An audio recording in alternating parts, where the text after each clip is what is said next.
Assalamu alaikum class.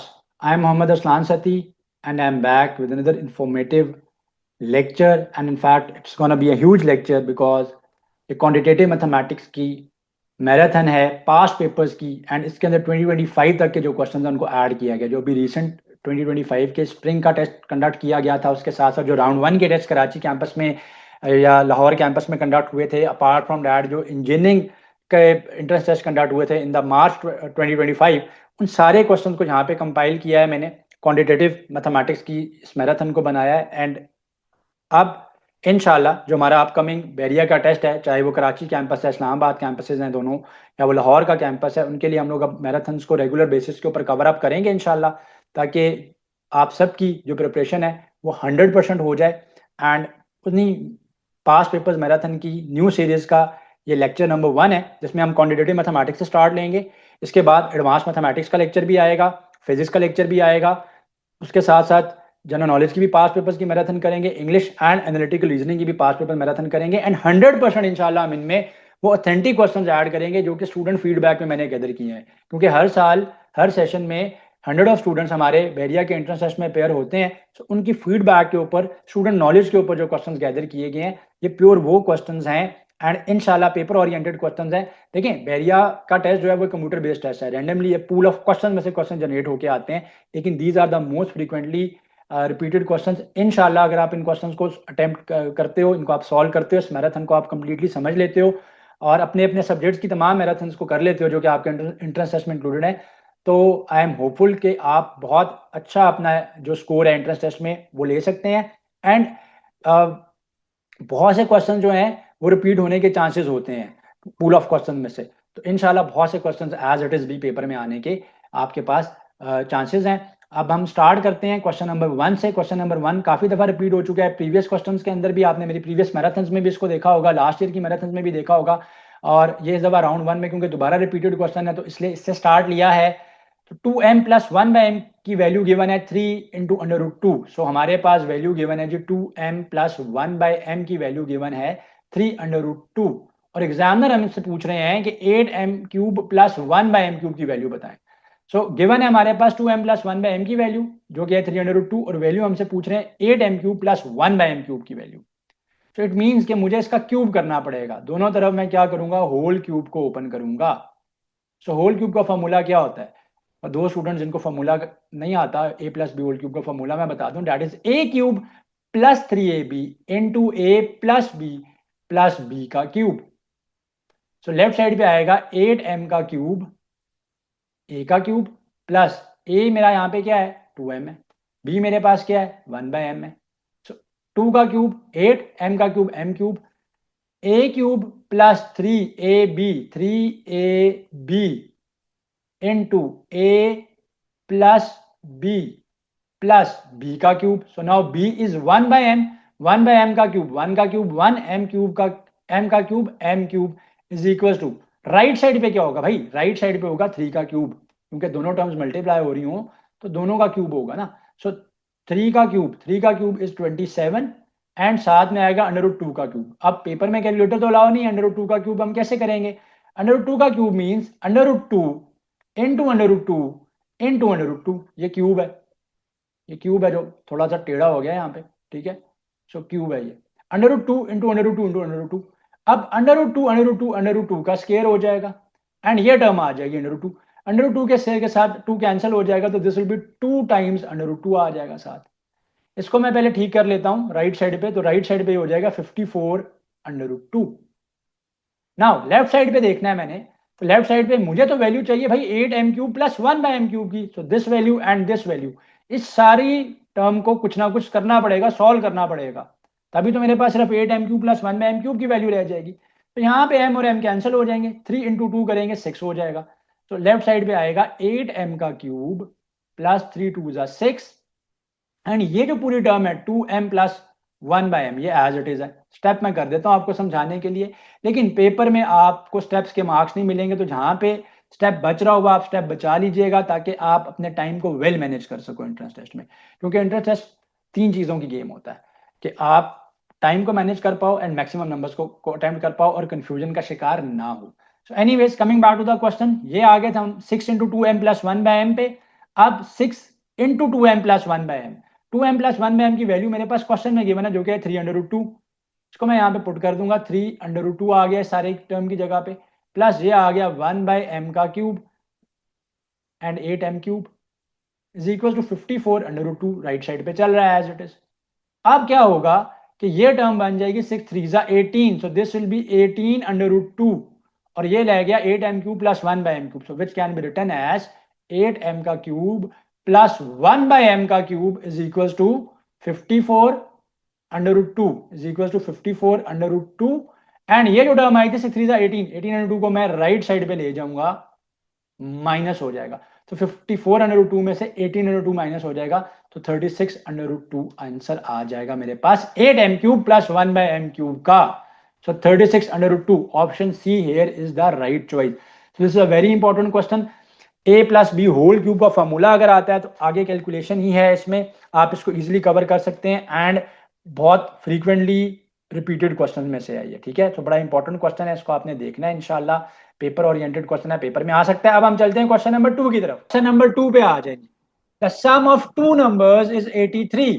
तो two numbers है मेरे पास, उनका सम है 83। अब वर्ड प्रॉब्लम में ना साथ साथ कन्वर्ट किया करें, तो एक्स और वाई का, तो एक नंबर मैंने एक्स सपोज कर लिया, दूसरा वाई सपोज कर लिया, इन दोनों का जो सम है that is 83, that is 83, that is 83. The sum of two numbers is given and that is given as 83. If one number is two more than the twice of the other number, so जो coma के बाद second बात है कि अगर एक number two ज्यादा है than the double of the other number, तो ट्वाइस का मतलब क्या है, टू टाइम्स, टू टाइम्स का मल्टीपल, और टू मोर का मतलब है कि टू ऐड हो रहा है। तो एक नंबर लेट से एक्स जो है वो टू ग्रेटर है than the double of the other number, वो वाई से टू टाइम्स बड़ा है, वो वाई से टू टाइम्स बड़ा है, और साथ उससे टू ज्यादा भी है, साथ उससे टू ज्यादा भी है, तो इक्वेट करने के लिए उसमें से माइनस करेंगे। ये बड़ी इंपॉर्टेंट बात है कि वर्ड प्रॉब्लम में दे के ये काम करना है। देखिए इसकी एग्जांपल ऐसे है कि मैं ये कहता हूं कि मेरे पास एक अमाउंट है ए, और वो एक पर्सन बी की अमाउंट है बी, उससे 10 रुपीज ज्यादा है, तो मेरी अमाउंट ऑलरेडी 10 रुपीज ग्रेटर है देन पर्सन बी, तो दोनों की अमाउंट को इक्वेट करने के लिए अब मेरे पास ज्यादा अमाउंट है, तो मेरी अमाउंट में से 10 माइनस करेंगे तो दोनों की अमाउंट इक्वल होगी। तो इक्वेशन यहाँ पे बना रहे हैं ना हम लोग, तो x ऑलरेडी टू ग्रेटर है इससे than the double of the other number से, twice of the other number से, तो इसमें से टू माइनस होगा, तो टू इक्वेशन आ जाएंगी, x minus two y is equal to two. Paper में एक बात याद रखनी है, जब भी दो वेरिएबल्स हैं तो टू इक्वेशन चाहिए होंगी तभी जाकर वो सॉल्व होगा, एज क्वेश्चन आप सॉल्व नहीं कर सकते। तो सेकंड इक्वेशन आ गई x minus two y is equal to two, मैंने क्या किया, टू वाई को लेफ्ट पे ले गया, प्लस टू को राइट साइड पे ले गया, दोनों को ऊपर नीचे रख के हम लोग क्या करेंगे, दोनों को ऊपर नीचे रख के हम लोग क्या कर लेंगे, सॉल्व करने के लिए एलिमिनेट कर लेते हैं, माइनस माइनस प्लस माइनस हो गया, plus x minus x cancel, y and two y add होके आ जाएगा 3y, and this will be 81, this will be 81, ठीक है। तो 3 वन जा एंड 3 के टेबल से कैंसिल करेंगे, 3 टू जा 6, और जो है 2 बचा 7, 27 आ गया, तो y की वैल्यू 27 आ गई। अब एक नंबर 27 है, दूसरा नंबर जो है वो क्या हो जाएगा, 56 हो जाएगा। एक में चॉइस 27 की पड़ी हुई है तो क्विकली आप मार्क कर लो, इस तरह से आप पेपर में टाइम बचा लोगे, सेकंड नंबर ने 56 ही आना है, आप इस इक्वेशन में इसको पुट करके चेकआउट कर लीजिएगा, ठीक है। y की जगह पे ये पुट कर लो, y की जगह पे 27 आ जाएगा, 27 इंटू टू 54 हो जाएगा, नेक्स्ट स्टेप में 54 में से टू राइट साइड पे जाएगा, ऐड हो जाएगा, 56 आ जाएगा, right g. The following matrix is a singular matrix, find the value of g. Matrix का क्वेश्चन है, कह रहे मैट्रिक्स सिंगुलर है, ये बताओ कि जी की वैल्यू क्या होगी। भाई मैट्रिक्स सिंगुलर का मतलब ये है कि उस मैट्रिक्स का जो डिटर्मिनेंट है वो इक्वल टू जीरो होगा, इस मैट्रिक्स का डिटर्मिनेंट जीरो के इक्वल होगा। अब एक 2 by 2 का मैट्रिक्स का डिटर्मिनेंट कैसे निकालते हैं, अब लेट से एक मैट्रिक्स है ए बी सी डी, इसका जब मैं डिटर्मिनेंट के लिए ये ब्रैकेट यूज होती है और मैट्रिक्स के लिए ये ब्रैकेट यूज होती है, ठीक है। तो डिटर्मिनेंट निकालते हुए आप क्या करते हैं, क्रॉस मल्टीप्लाई करते हैं डायगोनल्स की टर्म्स को, एंड डायगोनल्स को आपस में मल्टीप्लाई करते हैं और बीच में डिफरेंस ले लेते हैं, तो A into D minus B into C आ जाएगा, और सिंगुलर मैट्रिक्स क्या है, मैंने आपको बताया कि जिसका डिटर्मिनेंट इज इक्वल टू 0। यहां पर ये हो जाएगा बेटा 6 × जी 6 जी माइनस 3 × 2 6 इज इक्वल टू 0 करेंगे। 0 क्यों करेंगे, पेपर में गिवन है, क्वेश्चन में कह रहा है कि जी मैट्रिक्स सिंगुलर है। अब ये आ जाएगा 6 जी इज इक्वल टू 6, 6 को 6 के साथ कैंसिल कर लेंगे, जी की वैल्यू जो है ना वो +1 आ जाएगी। तो जो वेरिएबल यहाँ पे पूछा था उसकी वैल्यू +1।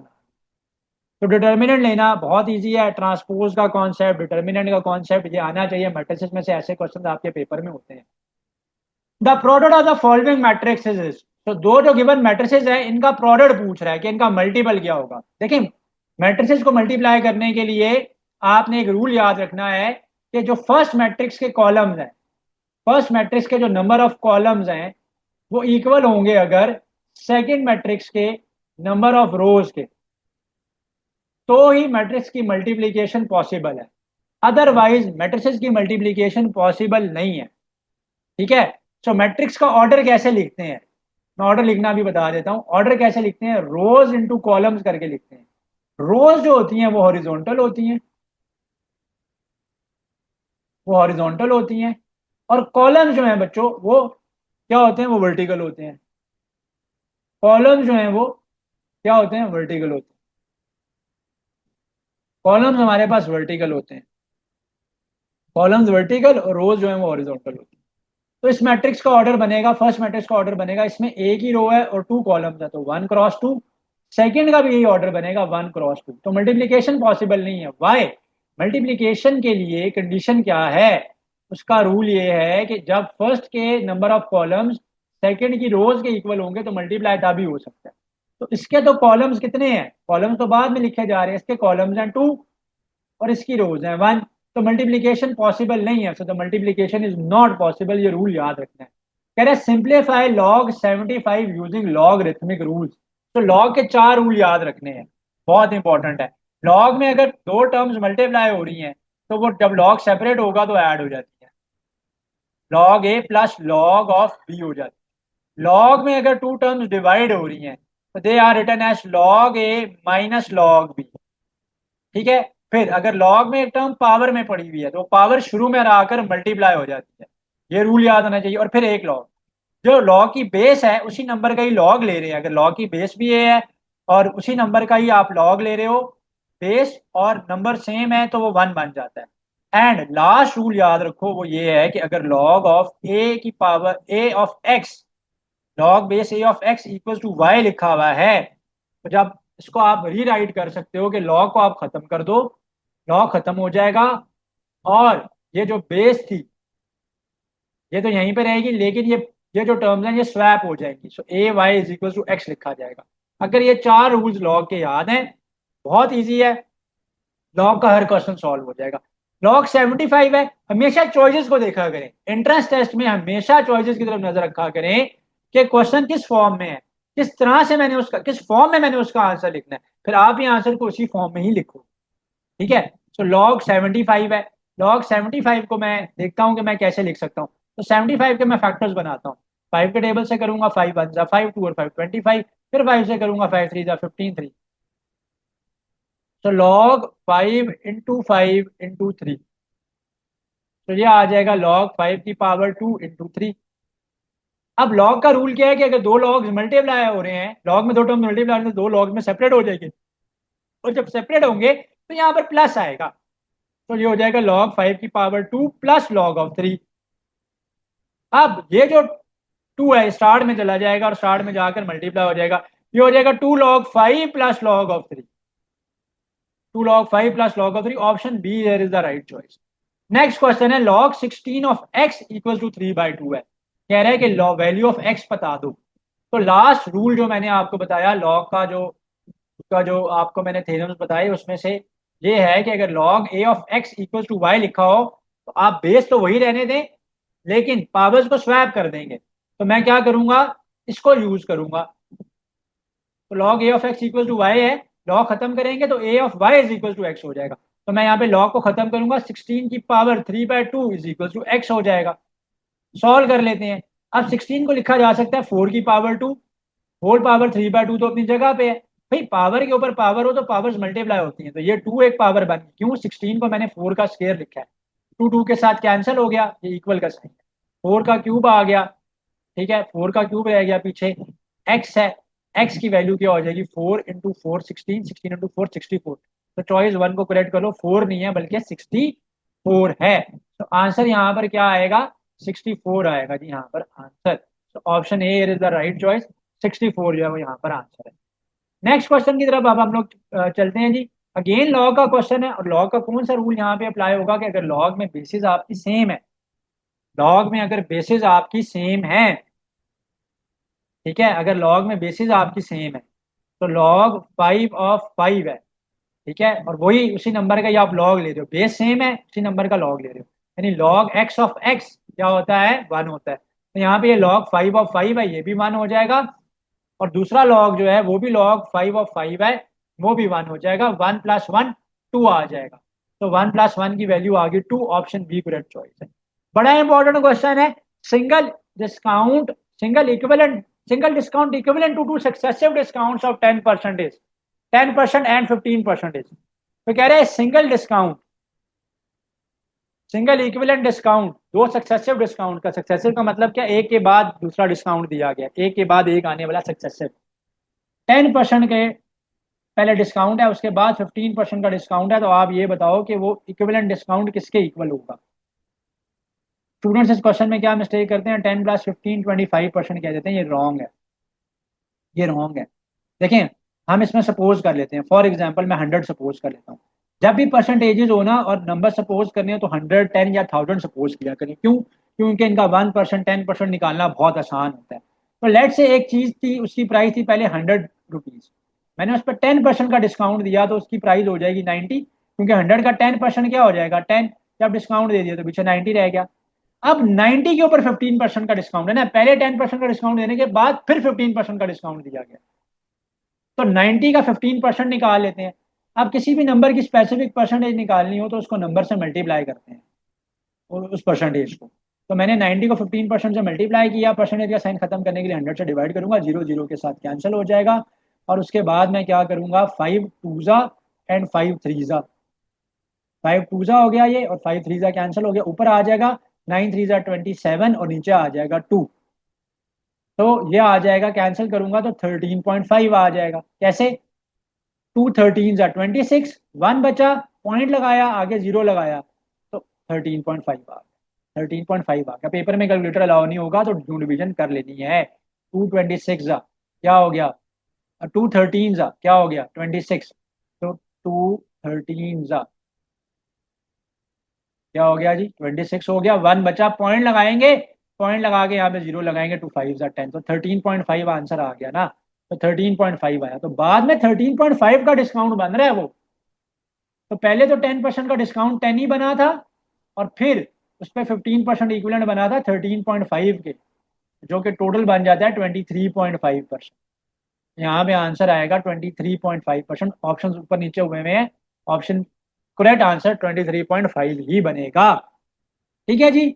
वेरी इंपॉर्टेंट क्वेश्चन कह रहे हैं, इफ ए माइनस बी का होल स्केयर ए स्केयर माइनस बी स्केयर के इक्वल है, तो कौन सी कंडीशन ट्रू होगी? देखिए बहुत सिंपल है, अगर ए माइनस बी का होल स्केयर इक्वल आ रहा है ए स्केयर माइनस बी स्केयर के, तो मैं वैल्यूज पुट करके देखता हूँ कि क्या हो रहा है। तो पहला ऑप्शन यहाँ पे गिवन है A equal to zero, A equal to zero put करूंगा तो जीरो माइनस बी का स्केयर हो जाएगा, ये हो जाएगा जीरो का स्केयर माइनस बी का स्केयर।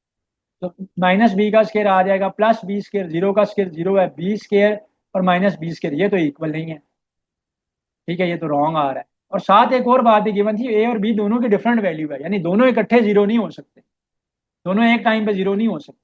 अच्छा, अब बी इक्वल टू जीरो इसमें पुट करके देखते हैं, तो बी इक्वल टू जीरो के ऊपर ये कंडीशन ट्रू हो जाएगी। कैसे ट्रू हो जाएगी? अगर आप इसमें देखो तो मैं इसको रब कर रहा हूँ, अब बी की जगह पे मैं जीरो पुट कर रहा हूँ, मैं इस वाली को चेक कर रहा हूँ, इस कंडीशन को चेक कर रहा हूँ। ए माइनस जीरो का स्केयर, ए का स्केयर माइनस जीरो का स्केयर, ए का स्केयर आ जाएगा ये ए माइनस जीरो जीरो, ए का स्केयर एंड ए का स्केयर अपनी जगह पे, उसमें से जीरो का स्केयर माइनस होगा तो वो जीरो माइनस होने से उस पर कोई फर्क नहीं पड़ेगा। A square equal to A square आ रहा है, तो लेफ्ट साइड और राइट साइड दोनों इक्वल आ रही हैं। कब? जब बी को इसमें जीरो लिया जाएगा। तो this was a very important question, बहुत दफा ये रिपीट हुआ है ये वाला क्वेश्चन। अच्छा जी, the value of log 15 plus log 5। मैंने आपको बताया हमेशा आपने नजर रखनी है चॉइसेस के ऊपर कि चॉइसेस में क्या गिवन है। तो अब यहाँ पे लॉग सॉल्व नहीं हुए थे, यहाँ पे सिंगल लॉग की फॉर्म में। तो लॉग का पहला थ्योरम क्या है कि लॉग ए क्रॉस बी को लिखा जाता था log a plus log B. मैंने लॉग के सारे फॉर्मूलाज बता दिए हैं, वो याद रखेंगे तो लॉग और मैट्रिसेस की चीजें इजीली सॉल्व हो जाएंगी। ठीक है, तो लॉग ए क्रॉस बी हो जाता है, ये लॉग ए प्लस बी हो तो ये लॉग ए इंटू बी हो जाता है। ए है यहाँ पे 15, बी है यहाँ पर 5, 15 5 लॉग 75 आ जाएगा। तो आंसर यहाँ पर आएगा ऑप्शन सी। ऑप्शन सी यहाँ पर आंसर है लॉग 75। पेरीमीटर, एरिया, सर्कमफ्रेंस और एरिया ऑफ अ सर्कल, ये चार फॉर्मूलाज अगर आप कर लें तो आपके टेस्ट के अंदर पेरीमीटर और सर्कमफ्रेंसेस के सारे क्वेश्चन जो है ना वो सॉल्व हो जाएंगे। ठीक है, तो मैं क्विक ओवरव्यू दे देता हूँ इन फॉर्मूलाज का जो मोर देन इनफ है आपके टेस्ट के लिए। उसमें से पहला है कि हमारे पास एक रेक्टेंगल है और दूसरा क्या है कि मेरे पास एक स्क्वायर।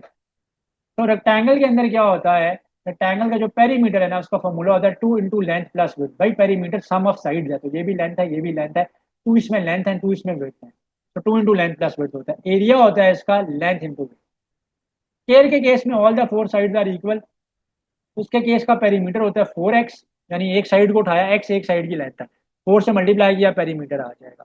एरिया इसका होता है x इंटू एक्स, एक्स का स्क्वायर। और सर्कल का याद रख लें आप लोग सर्कमफेरेंस। तो सर्कल का सर्कमफेरेंस जो है ना उसका फॉर्मूला याद रख लें, और सर्कल का सर्कमफेरेंस होता है 2 पाई आर, और सर्कल का एरिया होता है पाई आर स्क्वायर। और रेडियस क्या है, सर्कल के सेंटर से लेके उसकी बाउंड्री तक का जो डिस्टेंस है वो रेडियस। और सर्कल के सेंटर से गुजरा और दूसरी बाउंड्री तक जा रहा हो, ये सेंटर है, तो ये इसका पूरे का पूरा डायामीटर है। तो डायामीटर बाय 2 जो है वो रेडियस के इक्वल। और आपको क्यूब का वॉल्यूम आना चाहिए, एक क्यूब का या रेक्टेंगुलर टैंक का आपको वॉल्यूम आना चाहिए। That is more than enough. तो वॉल्यूम का फॉर्मूला होता है length into breadth into height, यानी लेंथ इनटू डेप्थ या विड्थ इनटू हाइट। तो ये उसका वॉल्यूम हो जाएगा। तो अगर आप ये चार फॉर्मूलाज 5 6 फॉर्मूलाज कर लेते हो तो इंशाल्लाह आप पेरीमीटर और इन मसलों से बच जाओगे। The perimeter of a rectangle is 120 centimetre. तो पेरीमीटर ऑफ अ रेक्टेंगल क्या है, 120 सेंटीमीटर। तो पेरीमीटर गिवन है 120, रेक्टेंगल की जो लेंथ गिवन है वो है 30। कह रहा है कि इसका एरिया बताते हैं, एरिया बताना है, एरिया बताना है। अब वी नो दैट पेरीमीटर का फॉर्मूला क्या है, 2 into length plus width, 2 into length plus width.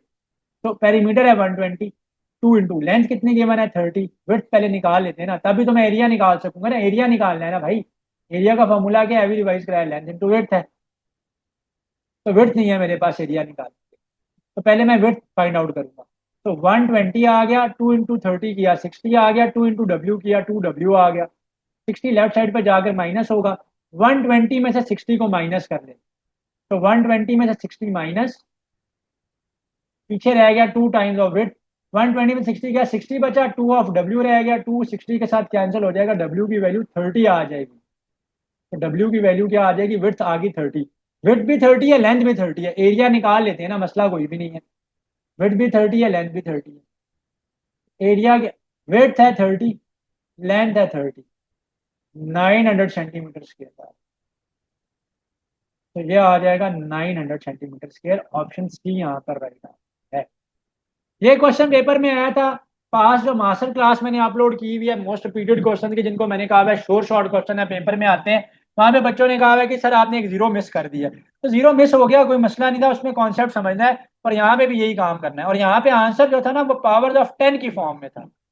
इस क्वेश्चन का आंसर पावर ऑफ टेंस की फॉर्म में था। यहाँ पे पावर ऑफ टेंस के लिए भी करवा देता हूँ, और अगर डेसिमल में गिवन है तो उसकी फॉर्म में भी करवा देता हूँ।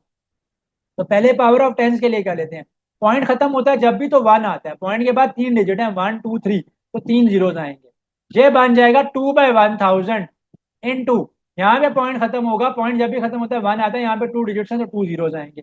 ये आ जाएगा 3/100। ऊपर हो जाएगा 2 3 जा 6, नीचे हो जाएगा 1000 जब 100 से मल्टीप्लाई होगा तो ये 5 जीरोज बन जाएंगे। अब नेक्स्ट स्टेप में मैं लिखूंगा 6 इंटू 10 की पावर, 10 की पावर ये क्या हो गया 5 हो गया, जितने जीरो हैं उतनी 10 की पावर बन जाते ऊपर ले जाएं। तो 6 इंटू 10 की पावर -5। अगर तो इस फॉर्म में आंसर है तो आप इसको यूं सॉल्व कर लेंगे। अगर उसने मल्टीप्लाई किया हुआ है और डेसिमल की फॉर्म में आंसर है तब भी हम यूं भी कर सकते हैं और मल्टीप्लाई भी कर सकते हैं। तो मैं मल्टीप्लीकेशन करवा देता हूँ। 0.002 है, उसको 0.03 से मल्टीप्लाई करेंगे। 3 2 6, 3 0 0, 0 0 और 0, 3 जीरो आते क्रॉस करेंगे। जीरो से कोई भी टर्म मल्टीप्लाई होती है तो जीरो आती है। अब फोर टर्म्स हैं, फोर नंबर्स हैं, तो फोर जीरो आ जाएंगे। 1 2 3 4 भाई, 0 2 0, 0 0 0 0 0 0 0 ये कहा। अब क्रॉस करेंगे फिर, अगेन जीरो है, चार टर्म्स है, तो 1 2 3 और ये फोर जीरोज आ जाए, और ये फोर जीरोज आ जाए। सिक्स यहाँ पर आ गया, जीरो यहाँ पर आ गया, ये जीरो यहाँ पर आ गया, ये जीरो यहाँ पर आ गया, ये जीरो यहाँ पर आ गया, ये जीरो। अब पॉइंट कैसे लगाएंगे? अब ऐसी सिचुएशन में जितने टोटल पॉइंट्स होते हैं ना, जो नंबर्स मल्टीप्लाई हो रहे हैं, उतने लगाते हैं। अब तीन डिजिट्स यहाँ पे है पॉइंट के बाद, दो डिजिट्स यहाँ पे है पॉइंट के बाद, तो टोटल 3 + 2 5 डिजिट्स के बाद पॉइंट लगेगा। तो यहाँ से 1 2 3 4 5 यहाँ पे पॉइंट लगेगा। 1 2 3 4 5 5 डिजिट्स के बाद पॉइंट लगाया, तो आंसर मेरे पास आ जाएगा 0.00006। ठीक है, तो टू डिजिट्स यहाँ, थ्री डिजिट्स इसमें थे पॉइंट के बाद, यहाँ पे टू डिजिट थे, तो टोटल 5 आएंगे आंसर में। तो अगर इस फॉर्म में आंसर है तो यूं आप इसको क्लिक कर ले, दोनों बता दिया। कह रहा था sum of the present ages of A and B 60 years. A और बी की जो एजेस हैं उनका जो सम है ना, वो 60 ईयर्स है। ए और बी की एज का सम 60 ईयर्स है। एज का क्वेश्चन लाजमी होगा पेपर में। 5 years ago, 5 साल पहले, A was twice as old as B. So 5 साल पहले जो ए की एज थी, वो बी की एज का डबल थी। तो देखें, अभी उनकी एज ए है और बी है। तो 5 साल पहले ए की एज क्या थी? ए की एज क्या थी?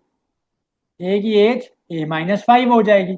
और 5 साल पहले बी की एज क्या हो जाएगी? B-5 हो जाएगी। अब रिलेशनशिप क्या है?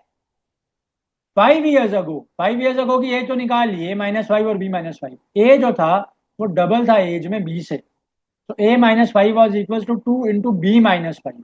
सेकेंड इक्वेशन ये बनेगी। भाई, जब भी दो अननोन्स हैं तो दो इक्वेशन होंगी तभी सॉल्व होगा। अब इस इक्वेशन को पहले मैं सॉर्ट आउट कर लेता हूँ, उसके बाद मैं सॉल्व करूंगा तो मेरे पास क्या आ जाएगा? आंसर आ जाएगा। ठीक है, तो सॉल्व कर लेते हैं हम लोग इसको। तो A-5 ए की 5 साल पहले की एज है, B-5 बी की 5 साल पहले की एज है, और ए तब डबल था बी की एज के। तो हमने अभी ए की एज बतानी है जो कि ए है।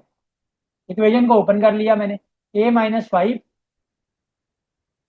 Is equal to, A-5 is equal to 2B-10। 2B-10 left side पे ले जाएंगे इसको। लेफ्ट साइड पे A-2B को मैं ले गया तो यह आ जाएगा A-2B। राइट साइड पे हो जाएगा -10 + 5, which can be written as -5 A-2B। A-2B है, 25 नहीं है, A-2B। दोनों इक्वेशन को ऊपर नीचे रख के सॉल्व कर लेते हैं। यहाँ पे जगह नहीं है ना, तो यहाँ पे करते हैं। तो एक इक्वेशन आई है A+B इज इक्वल टू 60। दूसरी इक्वेशन आई है A-2B। A-2B is equal to -5। Add कर लेंगे। A-B इज इक्वल टू 60 था, हाँ। A-B इज इक्वल, तो माइनस माइनस प्लस, और ये प्लस हो जाएगा। ए और ए कैंसिल, ये आ जाएगा 3B। 3B की वैल्यू जो है वो है जी 65। तो 3 1 जा 3, 3 2 जा, और ये 5 आ गया। तो 65 को 3 से डिवाइड कर,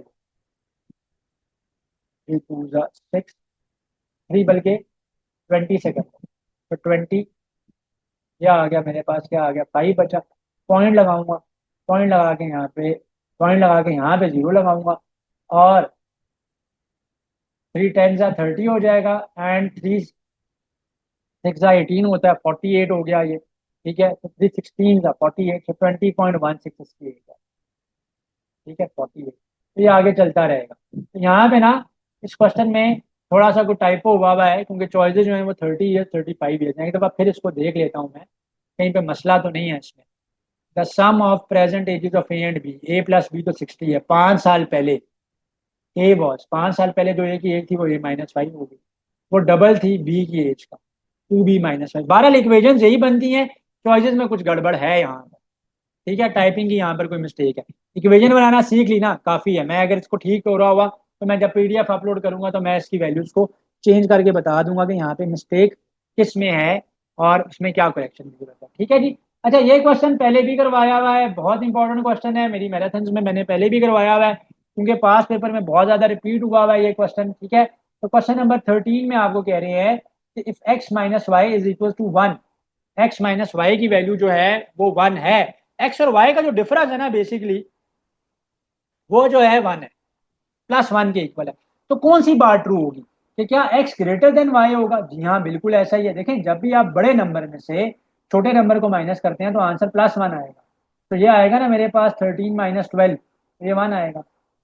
लेट से मेरे पास है एक नंबर है, लेट से 2001, उसमें से एक्स बड़ा होगा, वाई छोटा होगा। ये एक्स है और ये वाई है। एक्स माइनस वाई की वैल्यू तभी 1 आएगी कि जब एक्स बड़ा है और वाई छोटा है, तो आंसर तभी +1 आएगा। X is greater than y. भाई दोनों अगर इक्वल है तब तो कभी भी नहीं हो सकता, ये चॉइस हो ही नहीं सकती। दोनों इक्वल होंगे, अगर दो इक्वल नंबर्स का आप सब्ट्रैक्शन करोगे तो जीरो आता है, तो ये इसलिए नहीं हो सकता। और अगर वाई बड़ा था एक्स छोटा था, तो भाई बड़े नंबर को छोटे में से माइनस करेंगे तो आंसर प्लस कैसे आ रहा है? आंसर तो नेगेटिव आएगा इसके केस में। ओनली चॉइस यही करेक्ट है और यही यहाँ पे बनती है, चॉइस बनती है। Mod of x+3 is less than 4। तो मॉड जब भी ओपन होगा तो एक टर्म प्लस के साथ आएगी, एक टर्म जो है वो माइनस के साथ आएगी। तो मॉड की टर्म्स जब भी ओपन होती हैं तो टर्म्स प्लस के साथ भी आती हैं और टर्म्स माइनस के साथ भी लिखी जाती हैं। अब इक्वालिटी के तो केस में मैं प्लस माइनस दोनों के लिए सॉल्व करूंगा, यहाँ पर भी यही काम होगा। लेकिन इन इक्वालिटी है तो इन इक्वालिटी में आपने ये बात याद रखना है, तो जो -4 होगा उससे आप एक्स को ग्रेटर रखेंगे, और जो +4 होगा उससे आप उसको स्मॉलर रखेंगे। ये बड़ा इंपॉर्टेंट है इनइक्वालिटी में। यहाँ पे इनइक्वालिटी का भी कॉन्सेप्ट आ रहा है, मॉड का भी आ रहा है। तो मॉड जब भी ओपन होता है तो +-2 के साथ आता है, और नेगेटिव नंबर का मॉड हमेशा पॉजिटिव होता है। -3 लेफ्ट पे चला जाएगा, -7 ग्रेटर देन एक्स, +3 राइट पे चला जाएगा, +1 आ जाएगा। तो एक्स की वैल्यू -7 से बड़ी है और +1 से छोटी है। ऑप्शन ए राइट चॉइस है। और मॉड की कुछ और इंपॉर्टेंट बातें, बहुत इंपॉर्टेंट बातें मैं बता दूं। पास पेपर में इस तरह से एक क्वेश्चन था, -2 है, फिर +2 है, फिर साथ में -2 है, तो बताएं आंसर किसके इक्वल होगा? तो -2 का मॉड तो हो जाएगा +2, ये रहेगा +2, ये रहेगा -2, +2 -2 कैंसिल हो जाएगा, जीरो हो जाएगा, और पीछे 2 बचेगा। नेगेटिव नंबर का मॉड हमेशा प्लस होता है। अच्छा, इसके अलावा अगर यहाँ पे नेगेटिव नंबर आ रहा हो और यहाँ पे मॉड आ रहा हो, इसका सोल्यूशन पॉसिबल नहीं होता, सोल्यूशन नॉट पॉसिबल, ये याद रखना है। और एक क्वेश्चन इक्वालिटी के लिए भी कर लेते हैं।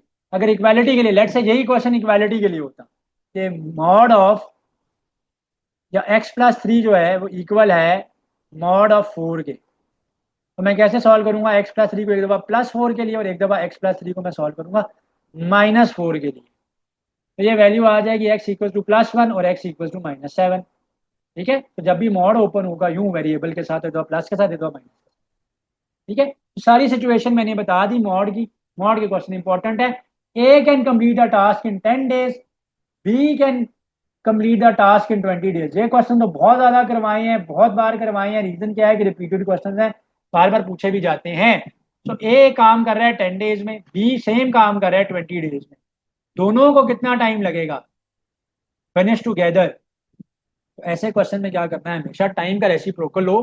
टाइम का जब आप रेसिप्रोकल लोगे तो टाइम का रेसिप्रोकल लेने से आपके पास क्या आ जाएगा? रेट ऑफ डूइंग वर्क आ जाएगा। सॉल्व करो, और सॉल्व दो ही तरीके से होगा। अगर टुगेदर है तो ऐड होके होगा, अगर किसी एक का टाइम निकालना है तो माइनस हो जाएगा। ठीक है, और एलसीएम लो, दोबारा रेसिप्रोकल ले लो, आपके पास आंसर आ जाएगा। तो ए काम कर रहा है 10 दिनों में, तो उसका रेट कैसे निकालूंगा? रेट ऑफ डूइंग वर्क 1/10 हो जाएगा, टाइम पर रेसिप्रोकल ले लिया। और बी कितने दिनों में काम कर रहा है? 20 डेज में, तो उसका रेट ऑफ डूइंग वर्क 1/20 आ गया। अब टुगेदर में दोनों ऐड होंगे ना भाई, 1/10 प्लस 1/20 ऐड हो जाएगा। एलसीएम ले लो, 20 × 10 एलसीएम आ जाएगा। 20 यहाँ पर आ गया और 10 यहाँ पर चला गया, तो ये आएगा मेरे पास 30/200। जीरो जीरो के साथ कैंसिल। ये रेट ऑफ डूइंग वर्क है दोनों का। मैंने टाइम निकालना है, दोबारा रेसिप्रोकल ले लेंगे, तो 20/3 हो जाएगा, तो टाइम आ जाएगा। लेकिन चॉइसेस तो मेरे पास एब्सोल्यूट डेज में है, तो 3 7 × 21 होता है। और इसको डिवाइड कर लेते हैं, 3 6 18 आ गया, 2 बचा, पॉइंट आ जाएगा, पॉइंट आ जाएगा, और जीरो लगाएंगे, फिर अगेन 3 6 18, दोबारा 2 दे तो चलता रहेगा। 6.666 कॉन्टिन्यू रह रहा है, तो 6.6 डेज है, तो इसको 6 डेज नहीं मार्क करना, इसको 7 डेज मार्क करना है। भाई जो 7th डे है उसके भी तो 0.6 हिस्से में काम हुआ है ना, तो 7 डेज यहाँ पे राइट आंसर बनता है। तो जानबूझ के एग्जामिनर ने ऐसी वैल्यू दी थी जो एब्सोल्यूट डेज पे नहीं आ रही थी, तो देखना है कि वो क्योंकि 0.5 से ऊपर चला गया तो राउंड ऑफ करेंगे, 7 डेज आंसर यहाँ। अच्छा जी, ये क्वेश्चन भी बहुत दफा पेपर में आया हुआ है, और क्वेश्चन स्टूडेंट जो है वो शॉर्टकट टेक्निक नहीं आती 1/x निकालने की, जिसकी वजह से वो इस क्वेश्चन को सॉल्व नहीं कर पाते। तो मैं पहले इस क्वेश्चन को करता हूँ, बाद में मैं इस क्वेश्चन को करूंगा। इस क्वेश्चन को हम बाद में सॉल्व करते हैं, ये वाले पेज यहाँ पे थोड़ी सी कम है, पहले मैं इसको सॉल्व करूँ। तो x की वैल्यू गिवन है 3 - 2 √2। निकालनी किसकी वैल्यू है, x square plus 1/x square की वैल्यू निकाल, x square plus 1/x square की वैल्यू निकालनी है। तो 1/x क्या आएगा, 1/x हो जाएगा 3 + 2 √2। ये शॉर्टकट आपने याद रखना है कि जब भी आपके पास a प्लस √b की फॉर्म में टर्म है और आप उसका रेसिप्रोकल लोगे, तो वो a माइनस √b बन जाएगी। जो अंडर रूट वाली टर्म है सिर्फ उसका साइन रिवर्स होगा। आप करके भी देख लेना है, मैं करके दिखा देता हूँ, लेकिन पेपर में हमें ये टेक्निक्स हेल्प आउट करती हैं, हमें शॉर्टकट्स हेल्प आउट करते हैं। तो मैं बता देता हूँ कि देखो x की वैल्यू है 3 - 2 √2, तो 1/x क्या हो जाएगा, 1/3 - 2 √2। रैशनलाइज करूंगा, 3 + 2 √2 से मल्टीप्लाई भी करूंगा एंड 3 + 2 √2 से डिवाइड भी करूंगा। तो ऊपर तो आ जाएगा ना 3 + 2 √2, नीचे क्या आएगा, नीचे क्या आएगा, ठीक है। तो नीचे क्या आएगा, नीचे ये है a - b, a 3 है, b 2 √2 है, और साथ है a + b। तो ये आ जाएगा a square minus B square, ये आएगा a square minus B square. ऊपर क्या आया 3 + 2 √2, नीचे क्या आ गया, a का स्केयर 9 और b का स्केयर 2 का स्केयर 4 √2 का स्केयर 2 8। तो यह आ जाएगा 3 + 2 √2 डिवाइडेड बाय 1। तो यह आ जाएगा 3 + 2 √2, 3 + 2 √2, 3 + 2 √2 आंसर आएगा। तो मैंने पहले ही आपको बता दिया कि आपने जब एक टर्म अंडर रूट की फॉर्म में तब ये काम करना। तो 1/x ये आ जाएगा, अगर ये स्टेप क्विकली कर लोगे तो पेपर में टाइम आपका सेव हो जाएगा। अब मेरे पास x भी गिवन है, 1/x भी गिवन है, मैंने x प्लस 1/x की वैल्यू निकालनी है। तो x प्लस 1/x की वैल्यू क्या बन रही है मेरे पास, 3 - 2 √2 मेरे पास x था, 1/x मेरे पास क्या है 3 + 2 √2। पहले ऐड कर लेते हैं ताकि मेरे पास x प्लस 1/x आ जाए। -2 √2 +2 √2 कैंसिल होके क्या, 3 + 3 क्या हो जाएगा यहाँ पर 6, 3 + 3 6 हो गया। लेफ्ट साइड पे मेरे पास क्या है, x प्लस 1/x है। मुझे तो क्या चाहिए, x square plus 1/x square चाहिए। दोनों तरफ मैं स्केयर करूंगा, लेफ्ट साइड पे स्केयर करूंगा तो ये आएगा a square plus b square plus 2ab is equal to 6 का स्केयर आएगा 36, एक्स के साथ कैंसिल हो जाएगा, 2 राइट साइड पे चला जाएगा, 36 में से 2 चला गया तो 34 आ जाएगा। तो x square plus 1/x square की वैल्यू क्या आ गई है मेरे पास, 34 आ गई है। This is the right.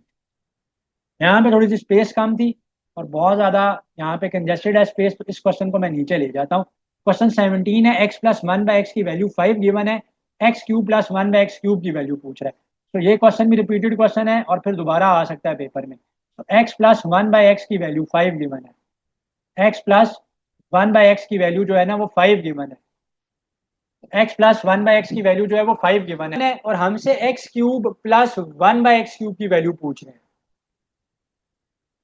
ठीक है, तो यहाँ पे भी स्केयर, यहाँ पे भी क्यूब करूंगा, राइट साइड पे भी क्यूब करूंगा, ये आएगा a³ प्लस 3ab।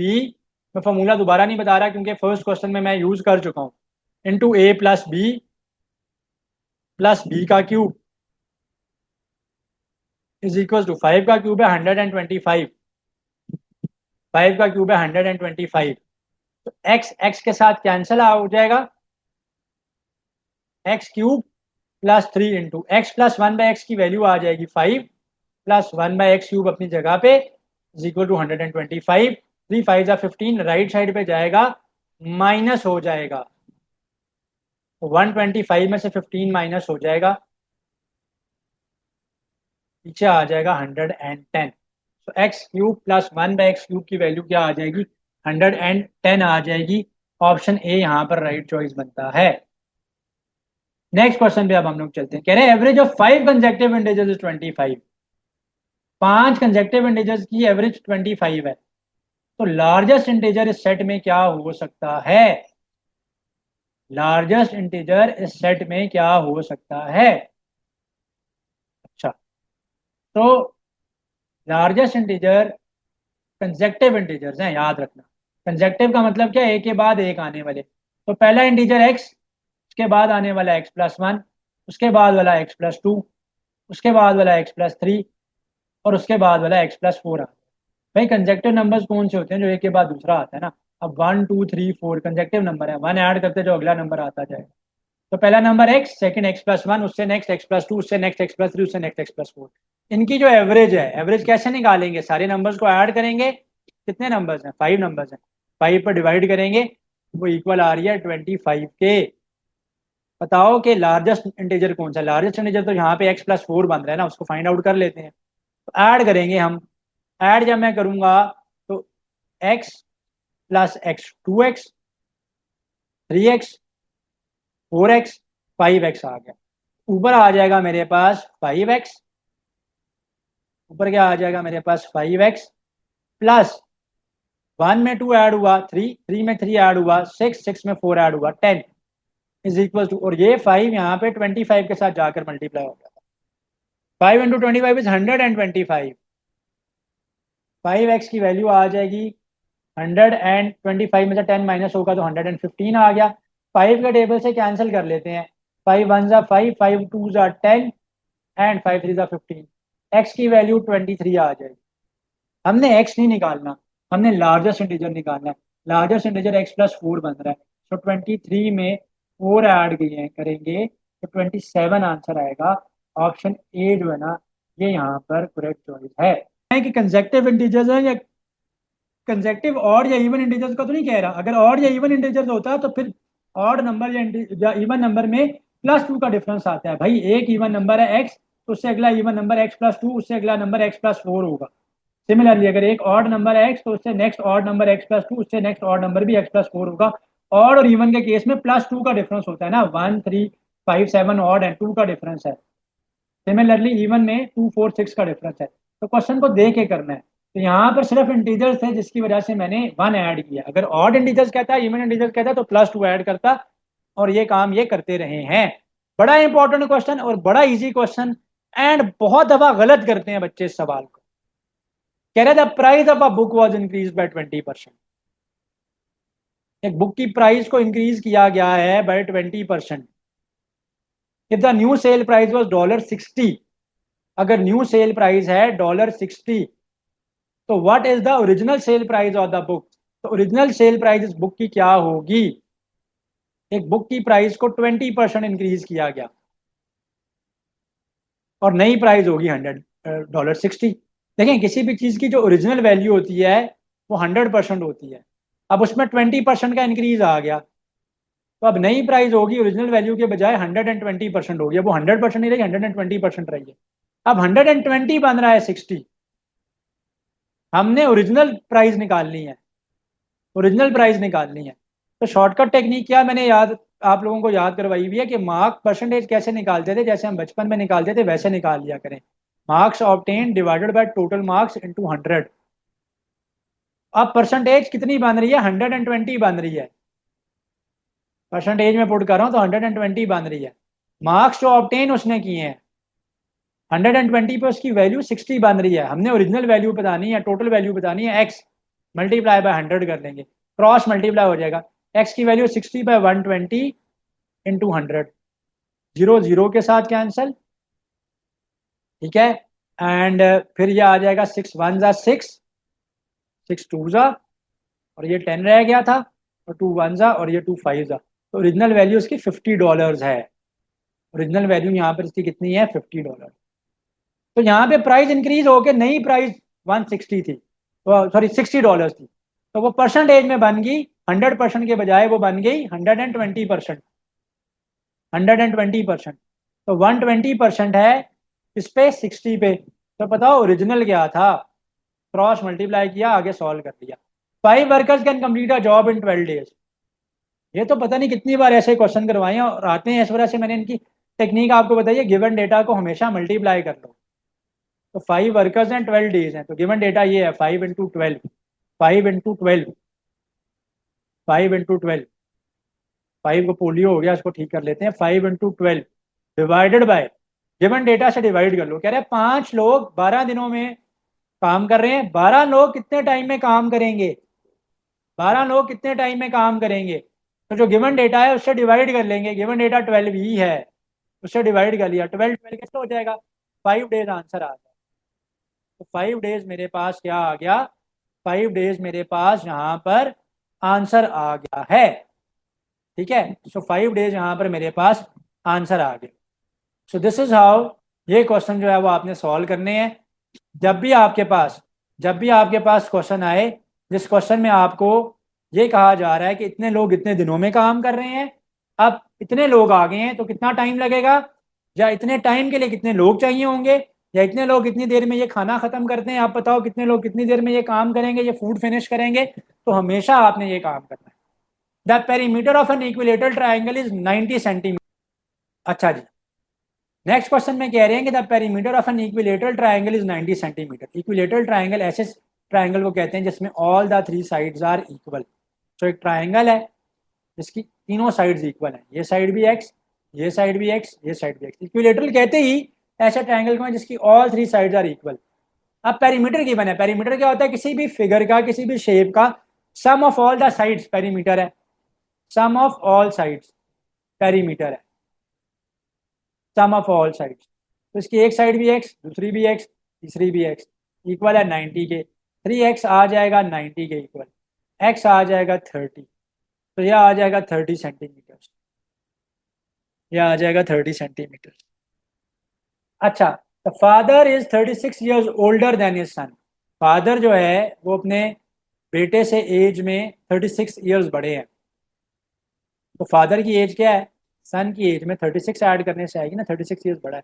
इन 6 ईयर्स, 6 सालों में फादर की age will be 3 times the age of son. 6 सालों के बाद जो फादर की एज होगी वो बेटे की एज का 3 टाइम्स होगी। तो अभी फादर की एज एफ है, बेटे की एज एस है। 6 ईयर्स के बाद फादर की एज हो जाएगी f+6, बेटे की एज हो जाएगी s+6। और तब उनके बीच का रिलेशनशिप क्या है कि वो फादर जो है बेटे की एज का 3 टाइम्स है। ब्रैकेट को ओपन करेंगे, 3s+18 आ गया। हमने फादर की प्रेजेंट एज निकालनी है, हमने एफ के लिए सॉल्व करना है, एफ के लिए सॉल्व करना, एफ के लिए मैं सॉल्व करूंगा। एक तो है कि आप पहले सन की एज निकाल के फिर फादर के लिए सॉल्व कर लो, या फिर डायरेक्टली भी आप सॉल्व कर सकते हो। तो मैं क्या कर रहा हूँ, फादर की जगह पे s+36 पुट कर दिया फर्स्ट इक्वेशन।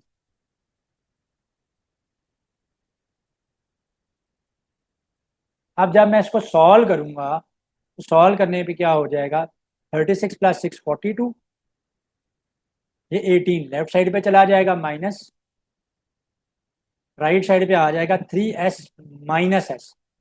तो 42 में से 18, 42 कैसे बना, 36 को ऐड किया 6 में और 18 राइट साइड पे जाएगा, लेफ्ट साइड पे जाएगा तो माइनस हो जाएगा। तो यह आ गया 2s = यहाँ पर, और ये 42 में से 18 जाता है तो क्या बनता है, 24 बनता है, 24 बनता है। 2 के साथ कैंसिल करेंगे, सन की एज है 12 ईयर्स, फादर बेटे से 36 ईयर्स बड़े हैं, फर्स्ट इक्वेशन में पुट कर देंगे 12 + 36, आंसर आ जाएगा 48 ईयर्स, आंसर आ जाएगा 48। नेक्स्ट क्वेश्चन में हम चलते हैं, कह रहे हैं in school the ratio of boys to girls is 5:6। एक स्कूल में बॉयज टू गर्ल्स की जो रेशो है 5:6 है। If there are 220 students, how many boys are there. तो रेशो में हमेशा रेशोइंग फैक्टर लिया गया। रेशो का मतलब क्या है, टर्म्स डिवाइड होकर आ रही है। तो 25 और 30 की रेशो भी तो यही बनती है, 50 और 60 की रेशो भी यही बनती है। तो हमें नहीं पता कि वो एक्स जो था नंबर जिसे कैंसिल किया गया, रेशोइंग फैक्टर क्या था। तो यहाँ पे टोटल बन जाएंगे 5x+6x। अब ये बॉयज रेशो गर्ल है, बॉयज 5x है, गर्ल्स जो है वो 6x है। टोटल मिला के टोटल स्टूडेंट्स हैं 220। ये आ जाएगा 11x = 220। कैंसिल करेंगे, 11 1 जा 11 2 जा, एक्स की वैल्यू आ गई 20। बॉयज जो है चूंकि 5x है, एक्स की वैल्यू 20 आई है, 5 × 20 करने पे आ जाएंगे 100। तो 100 बॉयज थे, इजी पीजी क्वेश्चन था। A shopkeeper gives a discount of 10% on an item. whose mark price is $200, what is the selling price of the item? Very easy question है, बहुत इजी क्वेश्चन है। एक शॉपकीपर ने 10% का discount दिया है एक आइटम पे, और उस आइटम की जो प्राइस थी वो $200 थी। तो 200 का 10% निकालेंगे, तो 200 का हम 10% निकालेंगे पहले। तो 10% निकालने के लिए नंबर को उस परसेंटेज से मल्टीप्लाई करेंगे, नेक्स्ट स्टेप में परसेंटेज का साइन खत्म करने के लिए 100 से डिवाइड करेंगे। जीरो जीरो के साथ कैंसिल, 10 टू 20, भाई 200 का 10% जुबानी आना चाहिए, तो 20 ही बनता है। आप उसको वर्बली कैलकुलेट कर पाओ पेपर में। ऐसे क्वेश्चन जो आते हैं ना अगर पेपर में, तो ये क्वेश्चन आपको टाइम बूस्ट देते हैं, आपका टाइम सेव करते हैं और आपका कॉन्फिडेंस लेवल इंक्रीज करते हैं। $180 पे आपको सेल आउट। अच्छा, this term can be simplified to, question 25 में कह रहा है 3√5 प्लस 2√5 है, इसको सिंप्लीफाई करेंगे तो क्या बनेगा?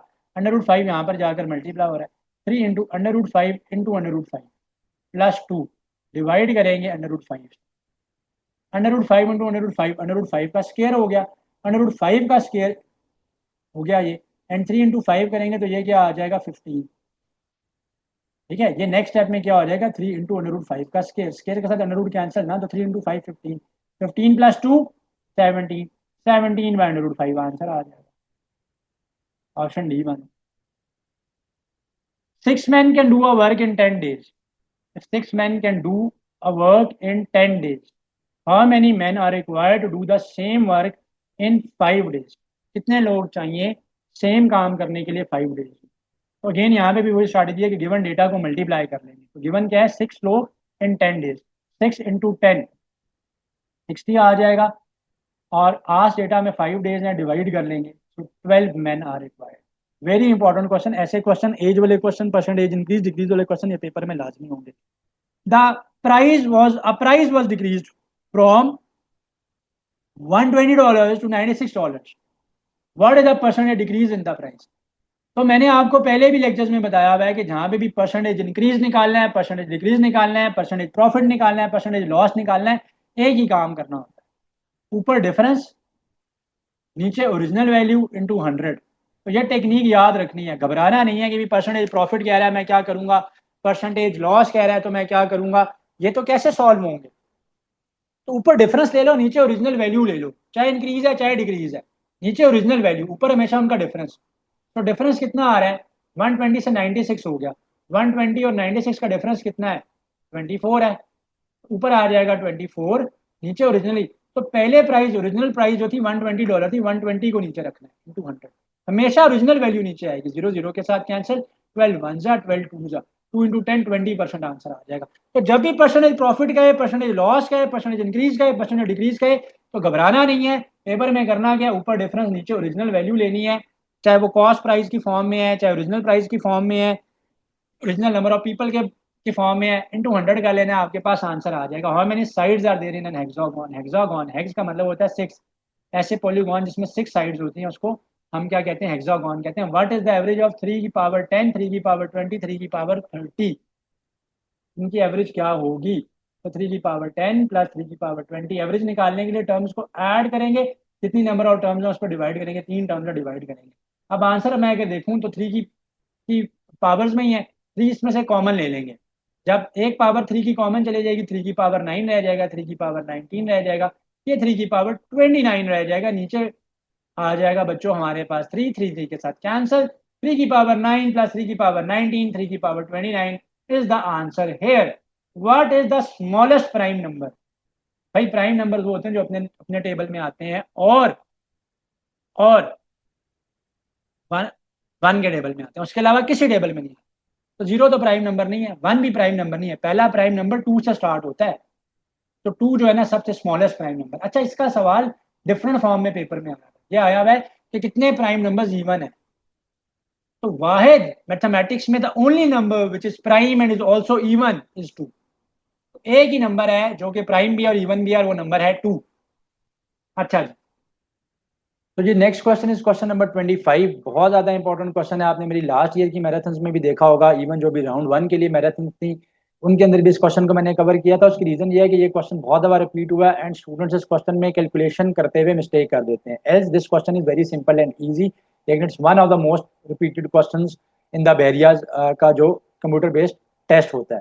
तो इस क्वेश्चन में आपको एग्जामिनर कह रहा है कि जी if 314 employees filed 6594 papers in 10 minutes, what is the filed per minute by an average employee in 1 minute. So basically यहाँ पे पूछा गया क्या था आपसे कि कितने पेपर उसने 1 मिनट में, पर मिनट में एक एम्प्लॉय ने फाइल किए हैं। So total number of paper जो फाइल हुए हैं वो 6594 फाइल किए गए हैं। टोटल एम्प्लॉय से भी हम डिवाइड कर देंगे एंड टोटल टाइम से भी हम जो है वो इसको डिवाइड कर देंगे, ताकि हमारे पास पेपर्स फाइल्ड पर एम्प्लॉय पर मिनट आ जाए, जो हमने निकालना था इस क्वेश्चन में। ठीक है, पर एम्प्लॉय पर मिनट आ जाएगा मेरे पास, पर मिनट। तो this is very very important question. तो 6594 टोटल नंबर ऑफ पेपर्स हैं, टोटल एम्प्लॉयज कितने हैं 314 हैं, और 10 मिनट्स टोटल टाइम है, डिवाइड करेंगे आंसर आ जाएगा हमारे पास। तो मैं सबसे पहले 6594 को कैंसिल करता हूँ, डिवाइड करता हूँ 314 से। अब 314 टाइम्स 1 अगर आप करेंगे तो 314 आएगा। 314 टू ज़ा 14 टू ज़ा 28 एंड 628 आ जाएगा, यहाँ पे आ जाएगा 628। मैंने क्या किया है कि मैंने 314 टाइम्स 2 किया, माइनस करेंगे 9 में से 8 गया 1, 5 में से 2 गया 3 बचेगा, ये 4 आ जाएगा। नाउ 314 1 ज़ा 314 हो जाएगा, राइट। तो ऊपर आया मेरे पास, इन दोनों को कैंसिल करके यहाँ पे बचा मेरे पास 21। अब 21 को मैं 10 से डिवाइड करूंगा तो एक जीरो है यहाँ पे, इसलिए ये 2.1 आ जाएगा। जीरो राइट साइड से लेफ्ट की तरफ एक डिजिट मूव करेगा, क्योंकि 10 में नंबर ऑफ जीरोज 1 है। तो 2.1 पेपर्स एक एम्प्लॉय 1 मिनट में फाइल करेगा। अच्छा जी, a circle with its origin has a radius of 3 units, the circle will pass through the following points except. अब ये क्वेश्चन भी प्रीवियस मैराथन से भी है। अब अगर किसी ने प्रीवियस मैराथन देखी है और हो गया कि जी ये तो क्वेश्चन आप वही वाला करवा रहे हैं, तो इसलिए करवा रहा हूँ कि अभी भी कराची में, क्योंकि इस ईयर का राउंड 1 हो चुका है बैरिया का, और इंजीनियरिंग फेज इस्लामाबाद में और कराची में भी हो चुका, तो ये क्वेश्चन वहां पे भी कुछ स्टूडेंट्स का रिपीटेड था। एंड इस तरह के क्वेश्चन को देख के बच्चे कहते हैं कि जी क्वांट मैथ्स में जो है वो एडवांस मैथ्स की चीजें भी आई हुई क्वांटिटेटिव मैथमेटिक्स के सेक्शन में। तो ये क्वांटिटेटिव मैथमेटिक्स का क्वेश्चन है और बड़ा सिंपल सा क्वेश्चन है। क्वेश्चन में एग्जामिनर आपको ये कह रहा है क्या circle with its origin with its centre at origin has a radius of 3 units. एक सर्कल है, ठीक है, एक सर्कल है जिसका सेंटर जो है वो ओरिजिन पे है। ओरिजिन क्या होता है 0,0 के ऊपर सर्कल का सेंटर है, और उसका रेडियस 3 यूनिट्स है। तो सर्कल किन पॉइंट से गुजरेगा? देखिए, जब सर्कल का रेडियस ही 3 यूनिट्स है तो इसका मतलब है उसकी रेडियस की लेंथ 3 यूनिट्स बन रही है वहां पर। तो सॉल्व करने के लिए सबसे पहले मैं क्या करता हूँ, एक सर्कल ड्रॉ कर लेता हूँ यहाँ पे। सो एक सर्कल को लेट से ड्रॉ करते हैं इन रेड कलर में। एक सर्कल मैंने ड्रॉ किया, ये एक सर्कल है, बल्कि ये खराब हो गया, इसको बेहतर ड्रॉ कर लेते हैं। सो एक सर्कल है हमारे पास, ठीक है जी। और सर्कल का जो ओरिजिन है वो 0,0 के ऊपर है, 0,0 के ऊपर है, ठीक है। ओरिजिन के ऊपर उसका सेंटर है, क्योंकि ओरिजिन के ऊपर एक्स भी आपका 0 होता है, वाई भी आपका 0 होता है। अब 3 यूनिट्स उसका रेडियस है ना, तो ये यहाँ से भी 3 यूनिट्स बनेगा, यहाँ से भी 3 यूनिट्स बनेगा, यहाँ से भी 3 यूनिट्स बनेगा। हर रेडियस 3 पॉइंट्स के ऊपर है। अब अगर मैं इस पॉइंट को देखूं, जो पहला पॉइंट गिवन है 3,0, इसका मतलब ये है कि मैं एक्स एक्सिस पे 3 पॉइंट्स गया हूं और वाई पे मैं कोई पॉइंट नहीं गया, तो 3,0 ये पॉइंट तो यहाँ पर ही है, सर्कल के ऊपर लाई कर रहा है, ये वाला पॉइंट बनता है, ठीक है। अब 0,3 मैं एक्स एक्सिस के ऊपर कुछ नहीं चला और वाई एक्सिस पे 3 यूनिट चला हूं, तो ये आ जाएगा 0,3। ये जो पॉइंट बनता है -3,0, इसमें क्या है कि एक्स एक्सिस पे नेगेटिव चले हैं, सो नेगेटिव एक्स एक्सिस इस तरफ होता है, एक्स डैश होता है, ये एक्स होता है, ये वाई होता है, और ये नीचे वाला क्या है, वाई डैश है। तो ये आ जाएगा -3,0, -3,0 आ जाएगा। तो ये पॉइंट भी सर्कल के ऊपर लाई करेगा। 0,9 ये सर्कल के ऊपर लाई नहीं करेगा, वाई, क्योंकि एक्स एक्सिस पे 0 है, वाई एक्सिस पे 9, तो ये तो पॉइंट कहीं यहाँ पे बनेगा। तो एक ट्रिक मेरी आप याद रखें कि जब जो गिवन आपके पास पॉइंट्स हैं, गिवन पॉइंट के जो कोऑर्डिनेट्स गिवन है, अगर उसमें से एक पॉइंट 0 के ऊपर है और दूसरा पॉइंट 3 के मल्टीपल के ऊपर है, या रेडियस के मल्टीपल के ऊपर है, यहाँ पे तो रेडियस 3 था, ये 5 यूनिट्स के साथ भी रेडियस करके क्वेश्चन आया हुआ है, तो वो पॉइंट्स सर्कल के ऊपर लाई करेंगे, एज लाई नहीं करेंगे। तो रेडियस हो एक में और एक में 0 हो, या नेगेटिव ऑफ रेडियस हो दूसरे में 0 हो, या पहले में 0 अगले में रेडियस हो, रेडियस की लेंथ हो, या पहले में 0 और अगले में नेगेटिव ऑफ रेडियस हो, तो ये सारे के सारे पॉइंट्स सर्कल के ऊपर लाई करेंगे, इसके अलावा वाले लाई नहीं करेंगे। ये ट्रिक आप याद रख लो, सबसे ज्यादा इजी हो जाएगा। तो यहाँ पे राइट चॉइस जो है ना, राइट चॉइस यहाँ पर ऑप्शन डी बनता है। ऑप्शन डी जो है वो यहाँ पर राइट चॉइस है। 0,9 सर्कल के ऊपर लाई नहीं करा, बाकी सारे पॉइंट्स सर्कल के ऊपर है। और ये ट्रिक आपने याद रखनी है कि रेडियस का मल्टीपल हो, रेडियस की वैल्यू हो एक में, मल्टीपल भी नहीं कहेंगे, रेडियस की एग्जैक्ट वैल्यू एक में और 1.0 हो, और वो नेगेटिव भी हो सकती है। तो वो पॉइंट सर्कल की बाउंड्री के ऊपर होंगे हमेशा, अदर पॉइंट्स सर्कल के ऊपर लाइन नहीं करेंगे। ये ट्रिक याद रखनी है क्योंकि ये क्वेश्चन मोस्ट रिपीटेड क्वेश्चन में से है, और इस क्वेश्चन को देख के बच्चे बार बार कहते हैं जी वो एडवांस मैथ्स दे दी थी क्वांटिटेटिव मैथमेटिक्स के सेक्शन में, ठीक है। All three sides of a triangle are congruent then that triangle will be. तो this is a very easy question, कह रहा है कि एक ट्रायंगल की तीनों साइड्स इक्वल हैं, कॉन्ग्रुएंट हैं, तो ऐसे ट्रायंगल को क्या कहते हैं। तो जिस ट्रायंगल में all the three sides are equal, ये साइड तीनों साइडें इक्वल हैं, थ्री साइड्स आर इक्वल, तो इस टाइप ऑफ सर्कल को हम लोग कहते हैं, इस टाइप ऑफ ट्राइंगल को, सॉरी, हम लोग इक्विलेटरल ट्राइंगल कहते हैं। तो ये इक्विलेटरल ट्राइंगल है कि all the three sides are equal, all three sides are equal, all three sides are equal, all three sides यहां पर क्या है मेरे पास, इक्वल है। राइट एंगल ट्राइंगल ऐसे ट्राइंगल को कहते हैं जिसमें 90 डिग्री का एंगल होता है। आइसोसेलेस के अंदर two sides and two angles are equal, equilateral में all the three sides and all the three angles are equal. और स्केलीन होता है जिसमें no sides and no angles are equal. तो ना तो कोई साइड इक्वल होती है, ना ही कोई एंगल इक्वल होता है। बड़ा इंपॉर्टेंट कॉन्सेप्ट है ये। A circle having circumference of 16 pi, the area of circle having circumference of 16 pi, area निकालना है सर्कल का, और उस सर्कल का सर्कमफ्रेंस गिवन है 16 पाई। तो सर्कमफ्रेंस का फॉर्मूला मैं ऑलरेडी बता चुका हूं, वो क्या होता है, 2 pi r. C is equal to 2 pi r है। यहां से मैं कैंसिल करूंगा तो आर की वैल्यू आ जाएगी 8/पाई। आर मेरे पास आ गया 8/पाई। एरिया निकालना है, एरिया क्या होता है जी, एरिया होता है पाई इंटू आर का स्केयर। तो पाई आर का स्केयर 8/पाई का स्केयर आ जाएगा। ये पाई आ गया, 8 का स्केयर 64, नीचे आ जाएगा पाई का स्केयर, ठीक है। नीचे क्या आ जाएगा, पाई का स्केयर। क्योंकि रेडियस क्या आया है मेरे पास, रेडियस मेरे पास क्या आया है, सर्कमफ्रेंस मेरे पास 16 पाई था।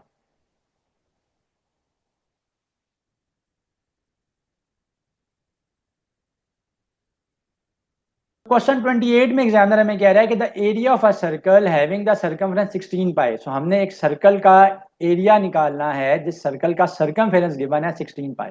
अब सर्कमफ्रेंस ऑफ सर्कल का फॉर्मूला क्या होता है, 2 पाई आर। सर्कमफ्रेंस की यहाँ पे वैल्यू कितनी गिवन है, 16, 16 is equal to 2 pi r आ जाएगा।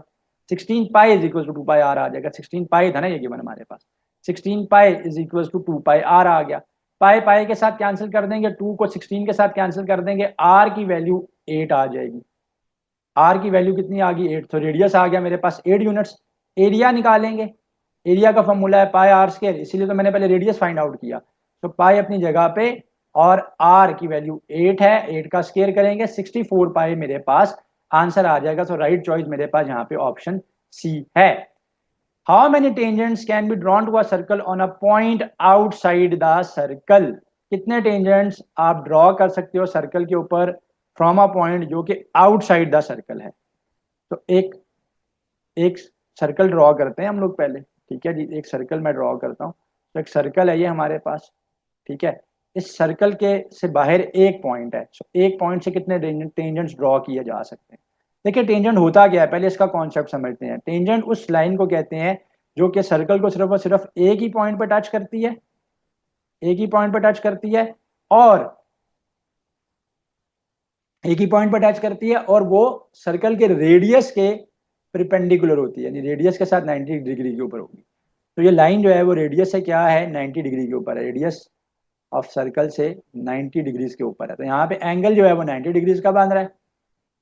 तो एक पॉइंट से दो टेंजेंट्स ड्रॉ की जा सकती हैं जो कि सर्कल को सिर्फ सिर्फ एक पॉइंट के ऊपर टच करेगी लाइन, और 90 डिग्री का एंगल भी विद द रेडियस बनाएगी।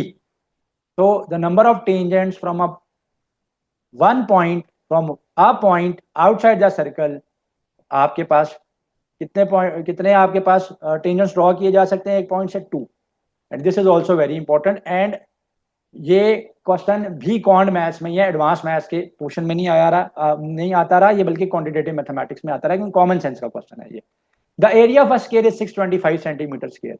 एक एरिया है, स्केयर का एरिया गिवन है जो कि है 625। हमने उसका स्केयर का पेरीमीटर निकालना है। तो एक स्केयर ड्रॉ कर लेते हैं। स्केयर में क्या होता है, all the four sides are equal. ये साइड भी एक्स है, ये साइड भी एक्स है मेरे पास, ठीक है, और ये साइड भी एक्स है मेरे पास। तो स्केयर का एरिया क्या होता है, एक्स स्केयर होता है। स्केयर का area x square equal to 625, दोनों तरफ अंडर रूट ले लेंगे। एक्स का अंडर रूट बना 25। पेरीमीटर क्या होता है, सम ऑफ साइड्स है। ये ट्राइंगल की तो सारी साइड्स इक्वल है, ये भी एक्स है, ये भी एक्स है, ये भी एक्स होगी और फोर्थ साइड भी एक्स होगी, तो पेरीमीटर तो इसका बनता है 4 टाइम्स ऑफ एक्स। सो 4 × 25 कर लेंगे तो 100 आ जाएगा। तो यहाँ पे आंसर जो है मेरे पास क्या आ गया, 100 सेंटीमीटर आ गया। अगर आपको स्केयर रूट नहीं है आता पेपर में, और कैलकुलेटर तो पेपर में अलाउ नहीं है, तो आपने स्केयर रूट कैसे निकालना है, देखें आप 625 है, 5 के टेबल से मैं इसको कैंसिल करूंगा, सो 125 आ जाएगा। 5 12 जा 60, 2 बचा 2 एंड 5 25, 5 5 जा 25, अगेन 5 2 जा 10, 2 और 5 25, 5 5 जा 25, फिर 5 से करेंगे और फिर 5 से करेंगे। तो ये आ रहा था 5 की पावर 4। 625 क्या होता है, 5 की पावर 4। जब आप इसका अंडर रूट लेंगे तो दिस विल बी 5 की पावर 2। तो 5 की पावर 2 क्या है, 5 का स्केयर है 6, 5 का स्केयर है 25। तो 625 का अंडर रूट क्या आता है, 25 आता है। तो कैलकुलेटर अलाउ नहीं होगा, लेकिन क्योंकि आप कैलकुलेशन कर सकते हो, कैलकुलेशन इतनी ज्यादा डिफिकल्ट नहीं होती बैरियर के सीबीटी में। प्रेजेंस ऑफ माइंड बहुत जरूरी है, कॉन्फिडेंस लेवल आपका जो है मेंटेन रहना चाहिए। आपने अपने कॉन्फिडेंस को लूज नहीं करना, ठीक है। क्वेश्चन में कह रहा है कि sum of angles of a parallelogram बताएं आप। तो पैरेललोग्राम की कितनी साइड्स होती हैं, 4 साइड्स होती हैं, एंड ऑपोजिट साइड्स आपस में उसकी क्या होंगी, वो पैरेलल होती हैं। तो ये साइड पैरेलल है इस साइड के, और ये वाली साइड पैरेलल है इस वाली साइड के। एक पैरेललोग्राम क्योंकि 4 साइडेड फिगर है, तो एंगल्स का सम ये भी 90, ये भी 90, ये भी 90, ये भी 90, तो ये टोटल सम अप होके हमेशा 360 डिग्री बनेगा। तो 360 डिग्रीज होता है। चाहे आप एक पैरेललोग्राम को यूं भी ड्रॉ करोगे तो सारे एंगल्स का सम हमारे पास कितना आएगा, 360 ही आएगा। फैक्टराइज द फॉलोइंग एक्सप्रेशन, ये भी पुरानी मैराथन में भी है और दोबारा इस मैराथन में इसलिए ऐड किया है क्योंकि ये इस दफा राउंड 1 में भी रिपीटेड है, और अभी जो हमारे अपकमिंग राउंड हैं इस्लामाबाद के कैंपसेस के, लाहौर के कैंपसेस के, और जो कराची का राउंड 2 होने जा रहा है उसके लिए बहुत ज्यादा इंपॉर्टेंट है ये क्वेश्चन, ठीक है। तो फैक्टराइज करना है हमने इस एक्सप्रेशन को। तो फर्स्ट 2 के अंदर क्या कॉमन है, 3 कॉमन है और a कॉमन है। मैं 3 कॉमन ले लूंगा, 6 में से 3 कॉमन गया तो 2 रह जाएगा। a की पावर 2 है, एक a रह जाएगा। 3a तो पूरे का पूरा कॉमन चला गया, पीछे प्लस k रह जाएगा। अब इसमें क्या कॉमन है, माइनस कॉमन है और k कॉमन है। तो माइनस के कॉमन लेंगे तो यहाँ पे 2a प्लस के आ जाएगा।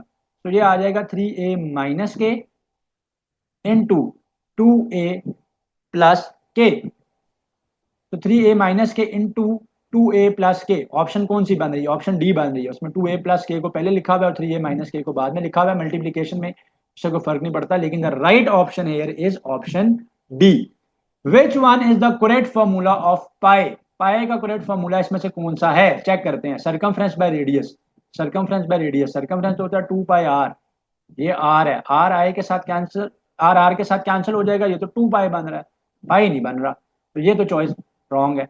एरिया बाय रेडियस, तो एरिया क्या है पाई आर स्केयर, रेडियस क्या है आर, कैंसिल करें ये भी पाई आर बन रहा है। हमने तो सिर्फ पाई बताना है कि कौन सा इसमें से पाई के इक्वल है, this is wrong. Circumference by diameter, circumference क्या होता है जी, 2 पाई आर है। डायामीटर क्या होता है, रेडियस का डबल होता है। रेडियस क्या है, डायमीटर का हाफ है, तो डायमीटर क्या हो जाएगा, रेडियस का डबल हो जाएगा, 2 टाइम्स ऑफ आर हो जाएगा। तो this is 2 times of R, R R के साथ कैंसिल, 2 2 के साथ कैंसिल, तो you are left only with pi. तो सर्कमफ्रेंस बाय डायमीटर की जो रेशियो है वो किसके इक्वल है, पाई के इक्वल है। सो अगेन इंपॉर्टेंट क्वेश्चन में से है, a worker is paid R rupees per hour for the first 8 hours daily. So this is the question from the recent 2025 के जो एग्जाम्स है उनके अंदर से है, ये रिपीटेड क्वेश्चन है। A worker is paid R rupees per hour for the first 8 hours daily। एक वर्कर को R रुपीज मिलते हैं जो शुरू के 8 आवर्स वो काम करता है। For every hour after the first 8 hours she is paid S rupees per our. तो शुरू के 8 घंटों की सैलरी है R rupees per our, and 8 घंटों के बाद जो एक्स्ट्रा टाइम वो वहां पे यूटिलाइज करती है, या एक्स्ट्रा ओवर टाइम वो वहां पे जो वर्क करती है, तो उसको पर आवर S रुपीज मिलते हैं। If she works 12 hours in one day, what is the average hourly for the day. तो 12 आवर्स के लिए उसने काम किया है, तो फर्स्ट 8 आवर्स की सैलरी कितनी है, आर रुपीज है, तो टोटल हो जाएगी 8 आर प्लस, देखें 12 में को मैं स्प्लिट करूंगा 8+4 में। रीजन क्या है, फर्स्ट 8 आवर्स की सैलरी है R रुपीज, तो फर्स्ट 8 आवर में जो उसने पैसे अर्न किए हैं वो 8 hours into per hour R rupees, 8 into R आ गए, प्लस जो रिमेनिंग 4 आवर्स हैं उस पर उसको S रुपीज के हिसाब से पैसे मिल रहे हैं। सो 4S वो हो गया, डिवाइडेड बाय एवरेज निकालने के लिए क्या करते हैं, सम को डिवाइड करते हैं टोटल नंबर ऑफ आवर्स से, टोटल से। तो सम आ जाएगा 8R+4S, तो टोटल आवर जहां पे है 12। अब देखते हैं कि क्या इस फॉर्म में ऑप्शन है, नहीं। हाँ, ये ऑप्शन बन रहा है। कैसे, 4 को कॉमन ले लें हम, तो 2R+S बन जाएगा, डिवाइडेड बाय 12 आ जाएगा। 4 1 जा 4 3 जा कैंसिल हो जाएगा, so this will be 2R+S divided by 3। so the answer here is 2R+S divided by 3 आ जाएगा मेरे पास। ऑप्शन डी राइट चॉइस है। Sum of two consecutive integers is x। Two consecutive integers का सम जो है वो x है। What would be the product of them. So consecutive integers वो होते हैं जो a के बाद नेक्स्ट इंटीजर आता है। तो अगर फर्स्ट इंटीजर लेट से मैं सपोज करता हूं कि y है, तो उससे जो नेक्स्ट इंटीजर होगा वो y+1 हो जाएगा। ये कंसेक्टिव इंटीजर है, कंसेक्टिव ऑड या इवन के केस में 2 ऐड होता है, तो यहाँ पे सिर्फ कंसेक्टिव इंटीजर है तो +1 ऐड करूंगा, ऑड या इवन नहीं है। तो फर्स्ट इंटीजर है y, सेकंड इंटीजर है y+1, इनका सम क्या बन रहा है, सम इनका बनता है x। तो सम क्या है, फर्स्ट इंटीजर है y, सेकंड इंटीजर है y+1, तो ये आ जाएगा y और सेकंड इंटीजर y+1, दोनों का सम जो है वो x के इक्वल है। हमसे पूछ रहा है कि उसका प्रोडक्ट क्या है, ठीक है, इन दोनों इंटीजर्स का प्रोडक्ट क्या है, हमसे प्रोडक्ट पूछा जा रहा है। And answers are given in the form of x। Very important question, ये आ सकता है पेपर में इंशाल्लाह। और प्रोडक्ट जो है वो इनका क्या है, प्रोडक्ट जो है वो इनका हमने फाइंड आउट करना है, ठीक है, और x की फॉर्म में गिवन है। तो प्रोडक्ट बनेगा क्या इनका, फर्स्ट नंबर y है, सेकंड नंबर y+1 है, तो प्रोडक्ट बनेगा यहाँ पर, प्रोडक्ट क्या बनेगा यहाँ पर, y² + y बनेगा, या फिर y इंटू y+1 ही बनेगा, लेकिन आंसर तो x की फॉर्म में है। इसका मतलब मुझे y की वैल्यू निकालनी पड़ेगी। तो जो सम था कि फर्स्ट इंटीजर और सेकंड इंटीजर का जो सम है, ये फर्स्ट इंटीजर था, सेकंड इंटीजर का जो सम है x के इक्वल है, तो y+y क्या हो जाएगा, y+y 2y+1 is equal to x। यहां से मैं y की वैल्यू निकाल लेता हूं, x-1, y is equal to x-1/2। So मैंने आंसर्स फाइंड आउट कर लिए in the form of y, ताकि मैं यहाँ पे वैल्यू प्लग इन करके x के लिए सॉल्व कर सकूं और x की फॉर्म में प्रोडक्ट की वैल्यू को राइट डाउन कर सकूं। तो y क्या आया मेरे पास, x-1/2, एंड y+1 क्या आया, x-1 डिवाइडेड बाई 2, और ये +1 अपनी जगह पे। सॉल्व करके देखते हैं कि किस फॉर्म में आंसर आ रहा है। तो x-1/2 आ गया ये, यहाँ पे हम एलसीएम लेंगे, x-1 + 2 डिवाइडेड बाई 2 आ जाएगा। तो ये आ जाएगा x-1/2 into x+1 divided by 2। दोनों मल्टीप्लाई हो रहे हैं भाई, x-1 into x+1, a² - b² का फॉर्मूला है, जो कि a² यहाँ पे x है, x का स्केयर -1 का स्केयर डिवाइडेड बाय 2, 2 जा 4, तो ऊपर आएगा x² -1, नीचे आ गया 4। आंसर उसने सेपरेट करके लिखा हुआ था, x²/4 -1/4। तो राइट चॉइस यहाँ पर बनती है option C, x²/4 -1/4। Question 36, if A and B are disjoint sets, तो देन ए माइनस बी किसके इक्वल होगा। ए और बी डिसजॉइंट सेट्स होने का मतलब ये है कि इनका इंटरसेक्शन जो है वो एक एम्प्टी सेट है, इनमें कुछ भी कॉमन नहीं है। तो जब ए और बी में कुछ भी कॉमन नहीं है, तो ए में से जब हम बी को माइनस करेंगे तो ए एज इट इज आ जाता है, तो यहाँ पे आंसर ए आएगा। भाई इसकी एग्जांपल ऐसे कर लेते हैं कि ए सेट में है लेट से 1 2 और 3 डिसजॉइंट है, तो बी में कुछ भी कॉमन नहीं हो जाए। लेट से बी था मेरे पास 5 6 7, 1 2 3 में से जब मैं 5 6 7 को माइनस करूंगा तो कुछ भी कैंसिल नहीं हो सकता, तो रिमेनिंग 1 2 3 रह जाएगा, तो ए एज इट इज आ जाएगा। तो जब भी दो डिसजॉइंट सेट्स की बीच में सब्ट्रैक्शन होती है तो आंसर ए आएगा। हाँ, इनका इंटरसेक्शन जो है वो एम्प्टी सेट आता है, तो इंटरसेक्शन नहीं पूछ रहे, ए और बी डिसजॉइंट है ऑलरेडी पहले बता दिया, और कह रहे हैं कि जी ए माइनस बी बताएं, तो ए एज इट इज आ जाएगा। Very important question. A village has 5,860 voters. अब ये भी प्रीवियस मैराथन में भी था, लेकिन इसमें इसलिए ऐड कर रहा हूँ कि अगेन 2025 के रिपीटेड क्वेश्चन में इंक्लूडेड है। इंशाल्लाह पेपर में ये क्वेश्चन इंपॉर्टेंट रखता है, पेपर में पूछा जा सकता है। विलेज के अंदर है 5,860 वोटर्स, तो टोटल वोटर्स हैं 5,860, whom 7% usually forget to vote। 7% लोग इसमें वोट देना भूल जाते हैं। इसका मतलब है कितने लोगों ने वोट दिया है? 93% लोगों ने वोट दिया।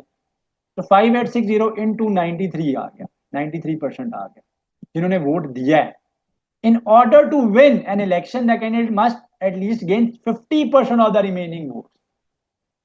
अब कह रहा है कि जो वोट्स कास्ट किए गए हैं इलेक्शन को जीतने के लिए, विनिंग कैंडिडेट को एटलीस्ट उसमें से 50% वोट्स मिलने चाहिए। तो अब हमें साथ इसका 50% से भी मल्टीप्लाई कर लेंगे। ये मैंने क्या स्ट्रैटेजी की है, मैं आपको बताता हूँ ना कि जब किसी भी नंबर की एक स्पेसिफिक परसेंटेज निकालनी हो तो आप नंबर को उस परसेंटेज के साथ मल्टीप्लाई कर दिया करें। तो मैंने यही काम किया। इसको बड़े गौर से सुनना है आपने, क्योंकि इंपॉर्टेंट क्वेश्चन है, रिपीट हो सकता है इंशाल्लाह पेपर में। तो देखें 5860 टोटल नंबर ऑफ वोटर्स थे उस गांव में। 7% ने वोट नहीं दिया तो कितने लोग परसेंट लोगों ने वोट दिया? 93% लोगों ने वोट दिया। अब ये जो वोट दिया 93% लोगों ने, इसमें से 50% लोग 50% लोग अगर उस कैंडिडेट को वोट देंगे तो वो इलेक्शन विन करेगा। तो मैंने इसको परसेंटेजेस फाइंड आउट करनी थी। 93% क्यों? भाई टोटल परसेंटेज 100% होती है ना हमेशा, उसमें से 7% ने वोट ही नहीं दिया तो पीछे 93% रहेगी। सॉल्व कर लेते हैं। अब परसेंटेज का साइन खत्म करेंगे तो हम क्या करेंगे? 100 से डिवाइड करेंगे। यहाँ पे भी 50 और 100 हो जाएगा। ये तो 51 जा, तो ये तो कैंसिल होके क्या हो गया? 1/2। ये 1/2 हो गया, राइट जी। ये 1/2 आ गया मेरे पास। अब 2 के साथ मैं कैंसिल करता हूँ। 2 1 जा 2, 2 2 जा 4, 1 बचा 1 और 8 18, 2 9 जा 18, 2 3 जा 6, 0 एज इट इज 2930 आ गया यहाँ पे। अब मैं 93 को जब 100 से डिवाइड करूंगा तो ये 0.93 बन जाएगा। तो द रिमेनिंग टर्म इज, ये तो कैंसिल होकर रह गया था 2930, एंड 93 100 से डिवाइड होकर हो गया था 0.93। 0.93, ठीक है। 0.93 से मल्टीप्लाई कर लेते हैं। 0.93 है, ये थोड़ा सा ना टेढ़ा हो गया था, इसको सीधा कर लेते हैं। तो 2930 इंटू 0.93 से मल्टीप्लाई करेंगे। 3 0 जा 0, 3 3 जा 9, 3 9 जा 27 का 7, 2 कैरी, 3 2 जा 6, 6 में 2 ऐड किया 8, क्रॉस आएगा। 9 0 जा 0, 9 3 जा 27 का 7, 2 कैरी, 9 9 जा 81, 81 में 2 ऐड हुआ 83, 83 का 3 यहाँ पे और 8 कैरी हो जाएगा। 9 2 जा 18, 18 में 8 ऐड करेंगे तो 2 आ जाएगा, 26 आ जाएगा। 0 9 14 का 4, 1 कैरी, 1 जब कैरी हुआ तो 12 का 2, 1 कैरी 7। अब यहाँ पे 2 डिजिट्स के बाद पॉइंट है, तो यहाँ भी राइट साइड से 2 डिजिट्स के बाद मैं पॉइंट लगाऊंगा। ये फर्स्ट डिजिट हो गया, सेकंड हो गया, यहाँ पर पॉइंट आएगा। तो 2724.9 आ रहा है, ठीक है। सो 2724.9, तो ये राउंड ऑफ करके बनता है 2725। ओवरव्यू कर लेते हैं इस क्वेश्चन का।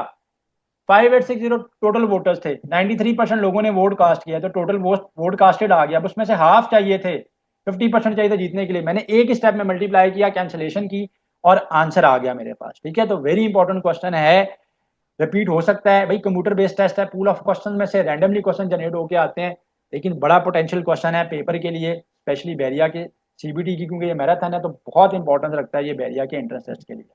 If the base of a rectangle is increased by 40% and its altitude is decreased by 20%, then its area is decreased by 20%, increased by 12%, decreased by 12%, और increased by 16%.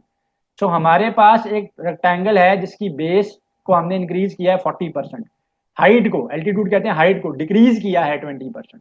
सबसे पहले मैं यहाँ पे एक रेक्टेंगल ड्रॉ करूंगा, ठीक है। तो एक रेक्टेंगल को ड्रॉ कर लेते हैं पहले, राइट जी। एक रेक्टेंगल ड्रॉ कर लिया और सपोज करते हैं कि पहले उसकी लेंथ जो थी वो 100 थी। अच्छा, ऐसी सिचुएशन में ना जब आपने परसेंटेजेस निकालनी है और ओरिजिनल वैल्यू गिवन है तो आप 100 10 या 1000 ऐसी वैल्यू सपोज किया करें। मैंने आपको प्रीवियस क्वेश्चन में भी बताया है, उससे कैलकुलेशन करना बहुत ईजी हो जाता है। तो लेंथ मैंने सपोज की कि 100 है इस रेक्टेंगल की, और इसकी जो हाइट है या विड्थ है वो है लेट से 10। विड्थ जो है वो मैंने 10 सपोज की। तो हमने बताना है एरिया में चेंज कितना आया है। पहले तो मैं देखता हूँ ओरिजिनली इसका एरिया क्या आ जाएगा, वो 100 इंटू 10 आ जाएगा। 100 इंटू 10 किया तो 1000 इसका एरिया आ गया। भाई एरिया कैसे निकालते हैं, बहुत क्वेश्चंस कर लिए हमने इस मैराथन में, क्योंकि रिपीट होते हैं बार बार ये कॉन्सेप्ट्स। तो लेंथ इंटू विड्थ 1 होता है फॉर्मूला। तो फॉर्मूला तो मैं ऑलरेडी पहले पिछले क्वेश्चन में बता चुका हूँ। 1000 आ रहा है एरिया यहाँ पे। अब वापिस आओ क्वेश्चन पे, तो कह रहा है कि बेस को इंक्रीज किया है हमने 40%। तो नया 100 का 40% क्या होगा? 40। तो नया लेंथ आ जाएगी, नई लेंथ आ जाएगी 140। जबकि हाइट को डिक्रीज किया 20%। सो 10 का 20% 2 होता है, सो 10 में से 2 चला गया, 8 आ जाएगा। तो अब नई जो डायमेंशन हैं वो लेंथ आ गई 140 और विड्थ आ गई है 8। तो ये आ गई है 140 इंटू 8। देखते हैं कि नया एरिया क्या है। 8 जीरो जा जीरो, 8 फोर जा 32 का 2, 3 कैरी, 8 वन जा 8, 8 में 3 ऐड करेंगे 1120 आ गया। तो नया एरिया तो इंक्रीज हो गया है, वो तो 1120 है। तो एक बात तो श्योर हो गया कि भाई इंक्रीज है। अब क्या वो 12% इंक्रीज है, 16% इंक्रीज है? तो वो 12% इंक्रीज है। कैसे पता चलेगा भाई? परसेंटेज इंक्रीज या डिक्रीज निकालना है, या परसेंटेज प्रॉफिट या लॉस निकालना है? सबसे इजी काम क्या, ऊपर आप डिफरेंस ले लें, नीचे आप ओरिजिनल वैल्यू को ले लें, इंटू 100 ले लें। सबसे आसान ट्रिक है ये। तो डिफरेंस यहाँ पे क्या बनेगा, 1120 में से 1000 माइनस कर लेंगे, और नीचे ओरिजिनल एरिया क्या बन रहा था, 1000 बन रहा था, इंटू 100 कर लेंगे। तो ऊपर आ जाएगा मेरे पास 120, नीचे आ गया मेरे पास 1000 into 100। These two zeros will get cancel with these two zeros, zero zero के साथ कैंसिल हो जाएगा, पीछे आ जाएगा जी 12%। सो 12% का इंक्रीज है यहाँ पे इस वजह से। तो this is the right answer. Very important question and very repeated question. The length of a rectangular field is twice its width. तो एक रेक्टेंगुलर विड्थ फील्ड है जिसकी जो विड्थ है वो उसकी लेंथ से डबल है। विड्थ, लेंथ जो है वो विड्थ से डबल है। What is the perimeter, what is the perimeter of the field if its area is 1250 metre square? तो एरिया यहाँ पर गिवन है इस रेक्टेंगल का 1250, और हमसे उसका पेरीमीटर पूछ रहे हैं। अब पेरीमीटर का फॉर्मूला क्या होता है रेक्टेंगल के, 2 इंटू लेंथ प्लस विड्थ होता है। 2 इंटू लेंथ प्लस विड्थ होता है। एक रेक्टेंगुलर फील्ड है, उसका एरिया गिवन है, पेरीमीटर निकालना है। और लेंथ के बारे में क्या कह रहे हैं कि वो विड्थ का डबल है। सो लेट सपोज कि विड्थ यहाँ पर x है और लेंथ जो है वो 2x है, क्योंकि वो उसका डबल है, उसके डबल है। तो एरिया क्या होता है, लेंथ इंटू विड्थ। तो लेंथ है यहाँ पर 2x, विड्थ है यहाँ पर x, एरिया है 1250। कैंसिल कर लेते हैं, 2 वन जा 625 is equal to X into X, X square आ गया, अंडर रूट ले लेंगे, x की वैल्यू आ जाएगी 25। ऑलरेडी एक क्वेश्चन में सिमिलर वैल्यू थी जहां पे अंडर रूट लिया था, तो x आ गया मेरे पास 25। राइट जी। तो अब x आ गया 25, विड्थ यहाँ पर x है तो ये हो जाएगी 25, लेंथ यहाँ पे 2 इंटू एक्स है वो हो जाएगी 50। पेरीमीटर निकालूंगा 2 into length plus width, 2 into length plus width, तो लेंथ 50 है, विड्थ 25 है। ये बनेगा 75, 2 इंटू 75 करेंगे तो 150 मीटर्स आ जाएगा। सो राइट ऑप्शन यहाँ पर ऑप्शन बी है, 150 metres. Find the value of mod of -4 +4 -4 +4। तो मॉड ऑफ -4 गिवन है, सो मॉड ऑफ -4 क्या हो जाता है, +4 हो जाएगा। एब्सोल्यूट वैल्यू लेते हैं, ये वाला +4 अपनी जगह पे, ये वाला -4 अपनी जगह पे, ये वाला +4 और ये वाला +4। अब +4 और -4 कैंसिल हो जाएंगे, 4 + 4 8, 8 + 4 12 आ जाएगा। सो 12 इज द आंसर है। नेक्स्ट क्वेश्चन है जी मेरे पास। नेक्स्ट क्वेश्चन में कह रहा है x बाय वाई की वैल्यू 5 है। ये भी रिसेंटली राउंड 1 में आया था। x बाय वाई की वैल्यू 5 है, 2025 के रिपीटेड क्वेश्चन में से है ये। एंड y बाय z की वैल्यू जो है वो क्या है, 3 है। सो x बाय वाई का भी मैं क्यूब कर लूंगा। रीजन क्या है क्यूब करने की, भाई मुझे x क्यूब चाहिए बाय z क्यूब चाहिए, और यहाँ पे भी मैं दोनों तरफ क्यूब कर लूँ। तो यहाँ पे जब क्यूब होगा तो न्यूमरेटर का भी क्यूब होगा x क्यूब, डिनोमिनेटर का भी क्यूब होगा y क्यूब, y का cube is equals to, right side पे क्या हो रहा है 5 का क्यूब जो कि होता है 125, और यहाँ पे भी ये हो जाएगा y का क्यूब डिवाइडेड बाय z का क्यूब इज इक्वल टू 3 का क्यूब क्या होता है 27, 3 3 जा 9, 9 3 जा 27। अब हमने वैल्यू फाइंड आउट करनी थी X cube by G cube की, X cube by G cube की वैल्यू मैंने फाइंड आउट करनी थी। तो ये आ जाएगा X cube into Y cube, दोनों इक्वेशंस को मल्टीप्लाई करवा देते हैं, into Y cube by G का cube is equal to, G का क्यूब है, जी का क्यूब है हमारे पास, ठीक है। तो जी का क्यूब है ये मेरे पास, तो दोनों को मल्टीप्लाई करेंगे, लेफ्ट साइड लेफ्ट में मल्टीप्लाई होंगी, राइट राइट में, तो 125 इंटू 27 हो जाएगा। अब यहां पर क्या हो रहा है, ये जो वाई क्यूब है और वाई क्यूब है कैंसिल हो जाएंगे, तो लेफ्ट साइड पे रह जाएगा एक्स क्यूब इंटू जी का क्यूब और राइट साइड पे आंसर आ जाएगा 125 इंटू 27 करके, 7 5 जा 35 का 5 3 कैरी, 7 2 जा 14, 14 में 3 ऐड करेंगे तो 17 हो जाएगा, 17 का 7 1 कैरी, 7 1 जा 7, 7 में 1 ऐड हुआ तो 8 आ गया, क्रॉस किया, 2 5 जा 10, 10 का 0 1 कैरी, 2 2 जा 4, 4 में 1 ऐड होगा तो 5 एंड 2 1 जा 2। तो स्टेप्स इसलिए मल्टीप्लीकेशन के बता देता हूँ क्योंकि पेपर में कैलकुलेटर अलाउ नहीं होगा, तो आपने इसी तरीके से इजी वे में मल्टीप्लीकेशन कर लेनी है। तो ये 5 आ जाएगा, ये 7 आ जाएगा, 8 में 5 ऐड करेंगे तो 13 होता है, 3 यहाँ पर आएगा, 1 कैरी चला जाएगा तो 3375 इसका आंसर बनता है। तो आंसर आएगा यहाँ पे 3375। Very important question. Next question है जी, three business partners shares have profit of ₹24,000। तो तीन बिजनेस पार्टनर हैं जो कि शेयर करते हैं प्रॉफिट 24,000 का, और किस रेशो में शेयर करते हैं, 5:4:3 में वो शेयर करते हैं। What is the amount of least share, least share की अमाउंट क्या है, सबसे कम शेयर की अमाउंट क्या होगी। तो ये आएगा 5 ऑफ x, पहला पहले पार्टनर का शेयर, नेक्स्ट पार्टनर का शेयर 4 ऑफ x है, थर्ड का 3 ऑफ x है।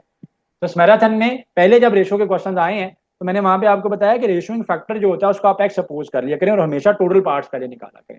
तो टोटल पार्ट्स आ जाएंगे 5x 4x 3x, और ये टोटल प्रॉफिट के इक्वल बनेंगे, 24,000 का टोटल प्रॉफिट है।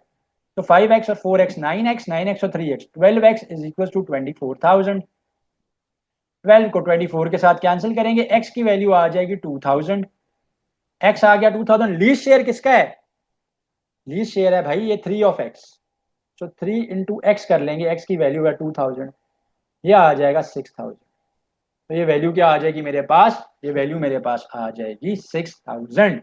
This is very very important question, repeated question में से है। How many numbers between 200 and 500 are divisible by 13। तो इसके लिए फॉर्मूला आपने याद रखना है, इसका फॉर्मूला बहुत इजी है, और इसका फॉर्मूला क्या होता है कि मेरे पास आएगा यहाँ पर last number. So number of terms निकालने के लिए मैं क्या करूंगा, लास्ट टर्म या last number minus first number जो कि आप चेक कर रहे हैं, डिवाइडेड बाय जिसके लिए आप चेक कर रहे हैं, जिस जो मल्टीपल है, जो नंबर जिसके लिए आप चेक करें उससे आप डिवाइड करेंगे, और साथ में आप क्या करेंगे, 1 का इंक्रीज कर देंगे तो वैल्यू आ जाएगी। तो यहाँ पे लास्ट नंबर क्या बनेगा, लास्ट मल्टीपल बनेगा 500 के करीब जो कि 13 का है। ठीक है, तो ये बनता है 494। तो 13 के टेबल में 500 तो नहीं आता, लेकिन जो नियरेस्ट नंबर आता है वो 494 आता है, माइनस फर्स्ट नंबर। अब 200 अगेन 13 में नहीं आता, लेकिन 200 के बाद जो फर्स्ट मल्टीपल आता है 13 का वो आता है ये 208, डिवाइडेड बाय 13 प्लस 1 कर लेंगे। तो 494 में से 208 को हम लोग माइनस करेंगे। 494 में से जब मैं 208 को माइनस करूंगा तो ये क्या आएगा मेरे पास, कैरी ले लेंगे, ये 8 हो गया, 14, तो ये आ जाएगा 6, 8 एज इट इज 2, सो 286 ऊपर आ गया, डिवाइडेड बाय 13 है, 7 प्लस 1 है, 13 1 जा 13, 13 2 जा 26, 2 और 6 26, तो अगेन 2 हो गया, ये हो गया 22, 22 प्लस 1 23 आएंगे, तो 23 इज द आंसर। तो चेक करने के लिए क्या करेंगे, 500 को हम लोग 13 से डिवाइड कर लेंगे, तो 13 3 जा 39, 11 बचा, 0 आ गया नीचे। अब 13 10 जा तो 130 है, 13 9 जा 117 है, और 13 8 जा 13 8 जा मेरे पास क्या आएगा, 104 आएगा। यहाँ पे 6 बच रहा है, पॉइंट लगा के मैं जीरो लगाऊंगा, फिर अगेन 13 4 जा 52 आ जाएगा। तो इसका मतलब है 38 के करीब जो है ना ये मल्टीपल बन रहा है। तो 38 से 13 को मल्टीप्लाई कर लेंगे, तो 3 8 जा 24 का 4, 2 कैरी, 3 3 जा 9, 9 में 2 11, क्रॉस किया 8 और 3 आगे ऐड किया 4 9 और 4, तो 494 यूं आएगा। तो सिमिलरली आप 200 का भी क्लोजेस्ट निकाल सकते हैं, वो 208 है। तो याद रखना है, अगर आपको टेबल नहीं आते, वेरी वेरी इंपॉर्टेंट क्वेश्चन है। 5 इंटू 5 की पावर ए इंटू 5 की power b is equal to 5 की पावर सी डिवाइडेड बाय 5 की पावर डी है। आपसे पूछ रहा है डी की वैल्यू क्या है in terms of A B and C. तो मैं सबसे पहले डी को सेपरेट आउट कर लूंगा, 5D को यहाँ ले जाऊंगा और बाकी दो टर्म्स को नीचे ले आऊंगा, लेकिन उससे पहले एक काम करते हैं, ठीक है। सो बल्कि पहले क्रॉस मल्टीप्लाई ही कर लेते हैं, ज़्यादा इजी हो जाएगा। 5 की पावर डी हो गया, ये आ जाएगा 5 की पावर सी डिवाइडेड बाय 5 की पावर ए इंटू 5 की पावर बी। मैंने कुछ भी नहीं किया, क्रॉस मल्टीप्लाई किया है। अब ये आ जाएगा 5 की power d is equal to 5 की पावर सी, ए ऊपर चला जाएगा माइनस ए हो जाएगा, बी बी की पावर भी ऊपर चली जाएगी, बेसिस सेम है माइनस बी हो जाएगा, बेसिस कैंसिल कर देंगे, डी की वैल्यू आ जाएगी C minus A minus B. So D आ गया मेरे पास, ऑप्शन डी ही आ गया, C is equal C minus A minus B. So D की वैल्यू क्या आई है, C minus A minus B. तो डी को सेपरेट आउट करना था, ठीक है, तो डी को सेपरेट कर लिया। If n is divided by 5, तो एन को 5 से डिवाइड किया, द रिमाइंडर इज 3, तो रिमाइंडर 3 बचता है। अच्छा, एन को 5 से डिवाइड करें तो रिमाइंडर 3 बच रहा है। What will be the remainder if 3n is divided by 5? Answer क्या आएगा जब 3n को 5 से डिवाइड करेंगे? तो हमारे पास n बाय 5 है, हमें 3n/5 चाहिए, तो दोनों तरफ 3 से मल्टीप्लाई कर लेते हैं, क्योंकि ये 3n बन जाएगा, 3 इंटू एन 3n/5 हो गया, इज इक्वल टू ये 3 3 9 हो गया। तो ये क्या हो गया मेरे पास, 3 3 9 आ गया है। ऑप्शंस को करेक्ट कर लें, यहाँ पे ऑप्शन को करेक्ट कर लें, ये 9 आएगा। तो राइट चॉइस मेरे पास यहाँ पर क्या आ रही है, 9 आ रही है, क्योंकि 9/5 3 बचा, 3n चाहिए, दोनों तरफ 3 से मल्टीप्लाई करेंगे तो 3n/5 9। तो यहाँ पे टाइपो हुआ है, ऑप्शन डी बना लें आप इसको, चलें 9 बनती है इसकी वैल्यू। अब कुछ क्वेश्चन मैंने ऐड किए हैं जो पैरा प्रोबेबिलिटी से रिलेट करते हैं और पास्ट पेपर्स के क्वेश्चन है। Two dice are thrown, two dice are thrown, find the probability that the same number shows up on both dice. अब दो डाइस जो है वो थ्रो किए गए, अब एक डाइस के ऊपर क्या सैंपल स्पेस बन सकते हैं, इसको मैं एक्सप्लेन कर देता हूँ। देखो, एक किसी भी एक डाइस को जब हम थ्रो करेंगे तो 1 आएगा, 2 आएगा, या 3 आएगा, 4 आएगा, 5 आएगा, या 6 उसके ऊपर पॉपअप होगा। अब जो जब आप two dice, when two dice are thrown simultaneously, when they are thrown together, तो हमारे पास आउटकम्स टोटल बनेंगे 36। वाई? बिकॉज डिफरेंट पॉसिबिलिटीज हैं। देखें, पहले डाइस के ऊपर 1 आया, दूसरे पे भी 1, पहले पे 1 आया, अगले पे 2 आया, पहले पे 1 आया, अगले पे 3, पहले पे 1 आएगा, अगले पे 4 आएगा, पहले पे 1 आएगा, अगले पे 5 आएगा, फिर पहले पे 1 आएगा, अगले पे 6 आएगा, फिर पहले पे 2, अगले पे 1, फिर पहले पे 2, अगले पे 2, फिर पहले पे 2, अगले पे 3, फिर फर्स्ट पे 2, नेक्स्ट पे 4 आ गया, 5 आ गया, फिर 2,6 आ गया, इसी तरीके से 3,1, 3,2। वैसे तो सारे आपको पेपर में लिखने की जरूरत नहीं है, लेकिन मैं for the sake of understanding कि आप लोगों को ये बात समझ आ जाए, जिन बच्चों की बेसिक्स नहीं है प्रोबेबिलिटी को लेके, वो भी ताकि अपने टेस्ट में इंशाल्लाह प्रोबेबिलिटी के क्वेश्चन अगर आते हैं तो उनको वो जो है वो अटेम्प्ट कर सके इंशाल्लाह, इसलिए मैं बता रहा हूँ। 4,1, 4,2, 4,3, 4,4, 4,5, 4,5, 4,5, 4,6, फिर 5,1, 5,2, 5,3, 5,4, ठीक है जी, 5,5, 5,6। पेपर में पूरा सैंपल स्पेस लिखने की जरूरत नहीं है, मैं सिर्फ समझाने के लिए बता रहा हूँ। 6,1, 6,2, 6,3, 6,4, 6,5, 6,6, ठीक है। तो टोटल जो नंबर ऑफ सैंपल स्पेस में एलिमेंट्स यहाँ पर बनेंगे, टोटल नंबर ऑफ वो बनेंगे 36, 36 बनेंगे। सो टोटल सैंपल स्पेस इसकी 36 बनेगी, क्योंकि two dice are thrown simultaneously. Question में कह रहे हैं two dice are thrown simultaneously, find the probability that the same number shows up on both dice. तो सेम नंबर कब आएगा? पहला पहला तो वो केस बनता है 1,1 का, सेकंड बनता है 2,2 का, third case is 3,3, the fourth one is 4,4, the fifth one is 5,5, and the sixth one is 6,6। So the total number of outcomes whenever two dice are thrown are 36, जिसमें से 6 के ऊपर 1, 2, 3, 4, 5, 6, 6 आउटकम्स ऐसे हैं कि जिनके ऊपर सेम नंबर आया। तो the probability of same number, probability of S क्या है कि सेम नंबर क्या है कि total number of times the same number popped up and total in the sample space divided by total in the sample space। तो total number 6 दफा 6 happening ऐसी हैं कि जिनके ऊपर सेम नंबर आया है, और टोटल आउटकम्स कितने हैं, 36 हैं। सो 1/6 आ जाएगा। तो प्रोबेबिलिटी यहाँ पर क्या आ जाएगी, 1/6 आ जाएगी। सो 1/6 इज द प्रोबेबिलिटी है। How many outcomes do you get on tossing a coin. बहुत इजी क्वेश्चन आ गया, आपको प्रोबेबिलिटी तो निकालने का कहा ही नहीं गया, बल्कि स्ट्रेट फॉरवर्ड आपसे पूछ रहा है कि कितने आउटकम्स हैं जब आप एक कॉइन को टॉस करते हैं। So whenever you will toss a coin, so there are only two members in the sample space, there are two elements in the sample space, either आपके पास हेड आएगा outcome पे या फिर tell आएगा। तो to आपके पास simple क्या है कि आउटकम्स आएंगे। अ dice is rolled one time, so now the question is a dice is rolled one time, find the probability that the number shows on the top is a prime number, is a prime number। ये 4 यहाँ पे miss interpret है, you have to tell up the probability कि the number shows is a prime number। a dice is rolled one time, find the probability that the number shows on the top is a prime number। तो again single dice को role किया गया, तो 1 2 3 4 5 and 6 total number आगे sample space के। इसमें prime number कौन कौन से हैं? वन प्राइम नंबर नहीं होता बच्चों, टू प्राइम नंबर है। सो 2 3 एंड 5 प्राइम नंबर कौन से होते हैं? जो वन के टेबल में आते हैं या अपने टेबल में आते हैं।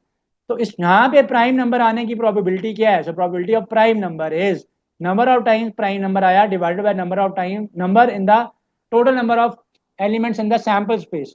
सो प्राइम नंबर आए हैं 3 दफा, 1 2 एंड 3, 3 डिवाइडेड बाय टोटल कितने हैं? 6, 3/6, 1/2 प्रोबेबिलिटी है भाई प्राइम नंबर आने की जब आप एक सिंगल डाइस को रोल करोगे। ठीक है जी। अच्छा, if a dice is rolled once, if the dice is rolled once, find the probability that a number is even and greater than 4, कि नंबर इवन भी हो और ग्रेटर देन 4 भी हो।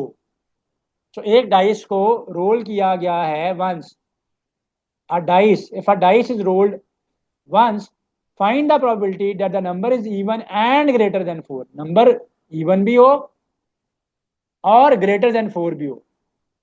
अगेन बहुत सिंपल है, सैंपल स्पेस तो already मैंने उसका ऊपर लिखा हुआ है, बल्कि इस क्वेश्चन के लिए दोबारा लिख लेते हैं। सैंपल स्पेस क्या आएगा? 1 2 3 4 5 एंड 6 ग्रेटर देन 4 हो, ग्रेटर देन इक्वल टू 4 नहीं है। अगर ग्रेटर देन इक्वल टू 4 होता तो फिर हम 4 को भी कंसिडर करते। ग्रेटर देन 4 में यहाँ पे दो ही नंबर बनते हैं, 5 और 6, और उनमें से एक ही नंबर बनता है जो कि इवन है, दैट इज 6। तो प्रोबेबिलिटी यहाँ पे आ जाएगी ग्रेटर देन 4 होने की भी और इवन होने की भी, इवन भी हो और ग्रेटर देन 4 भी हो। तो क्या है प्रोबेबिलिटी? एक ही आउटकम बनता है 6,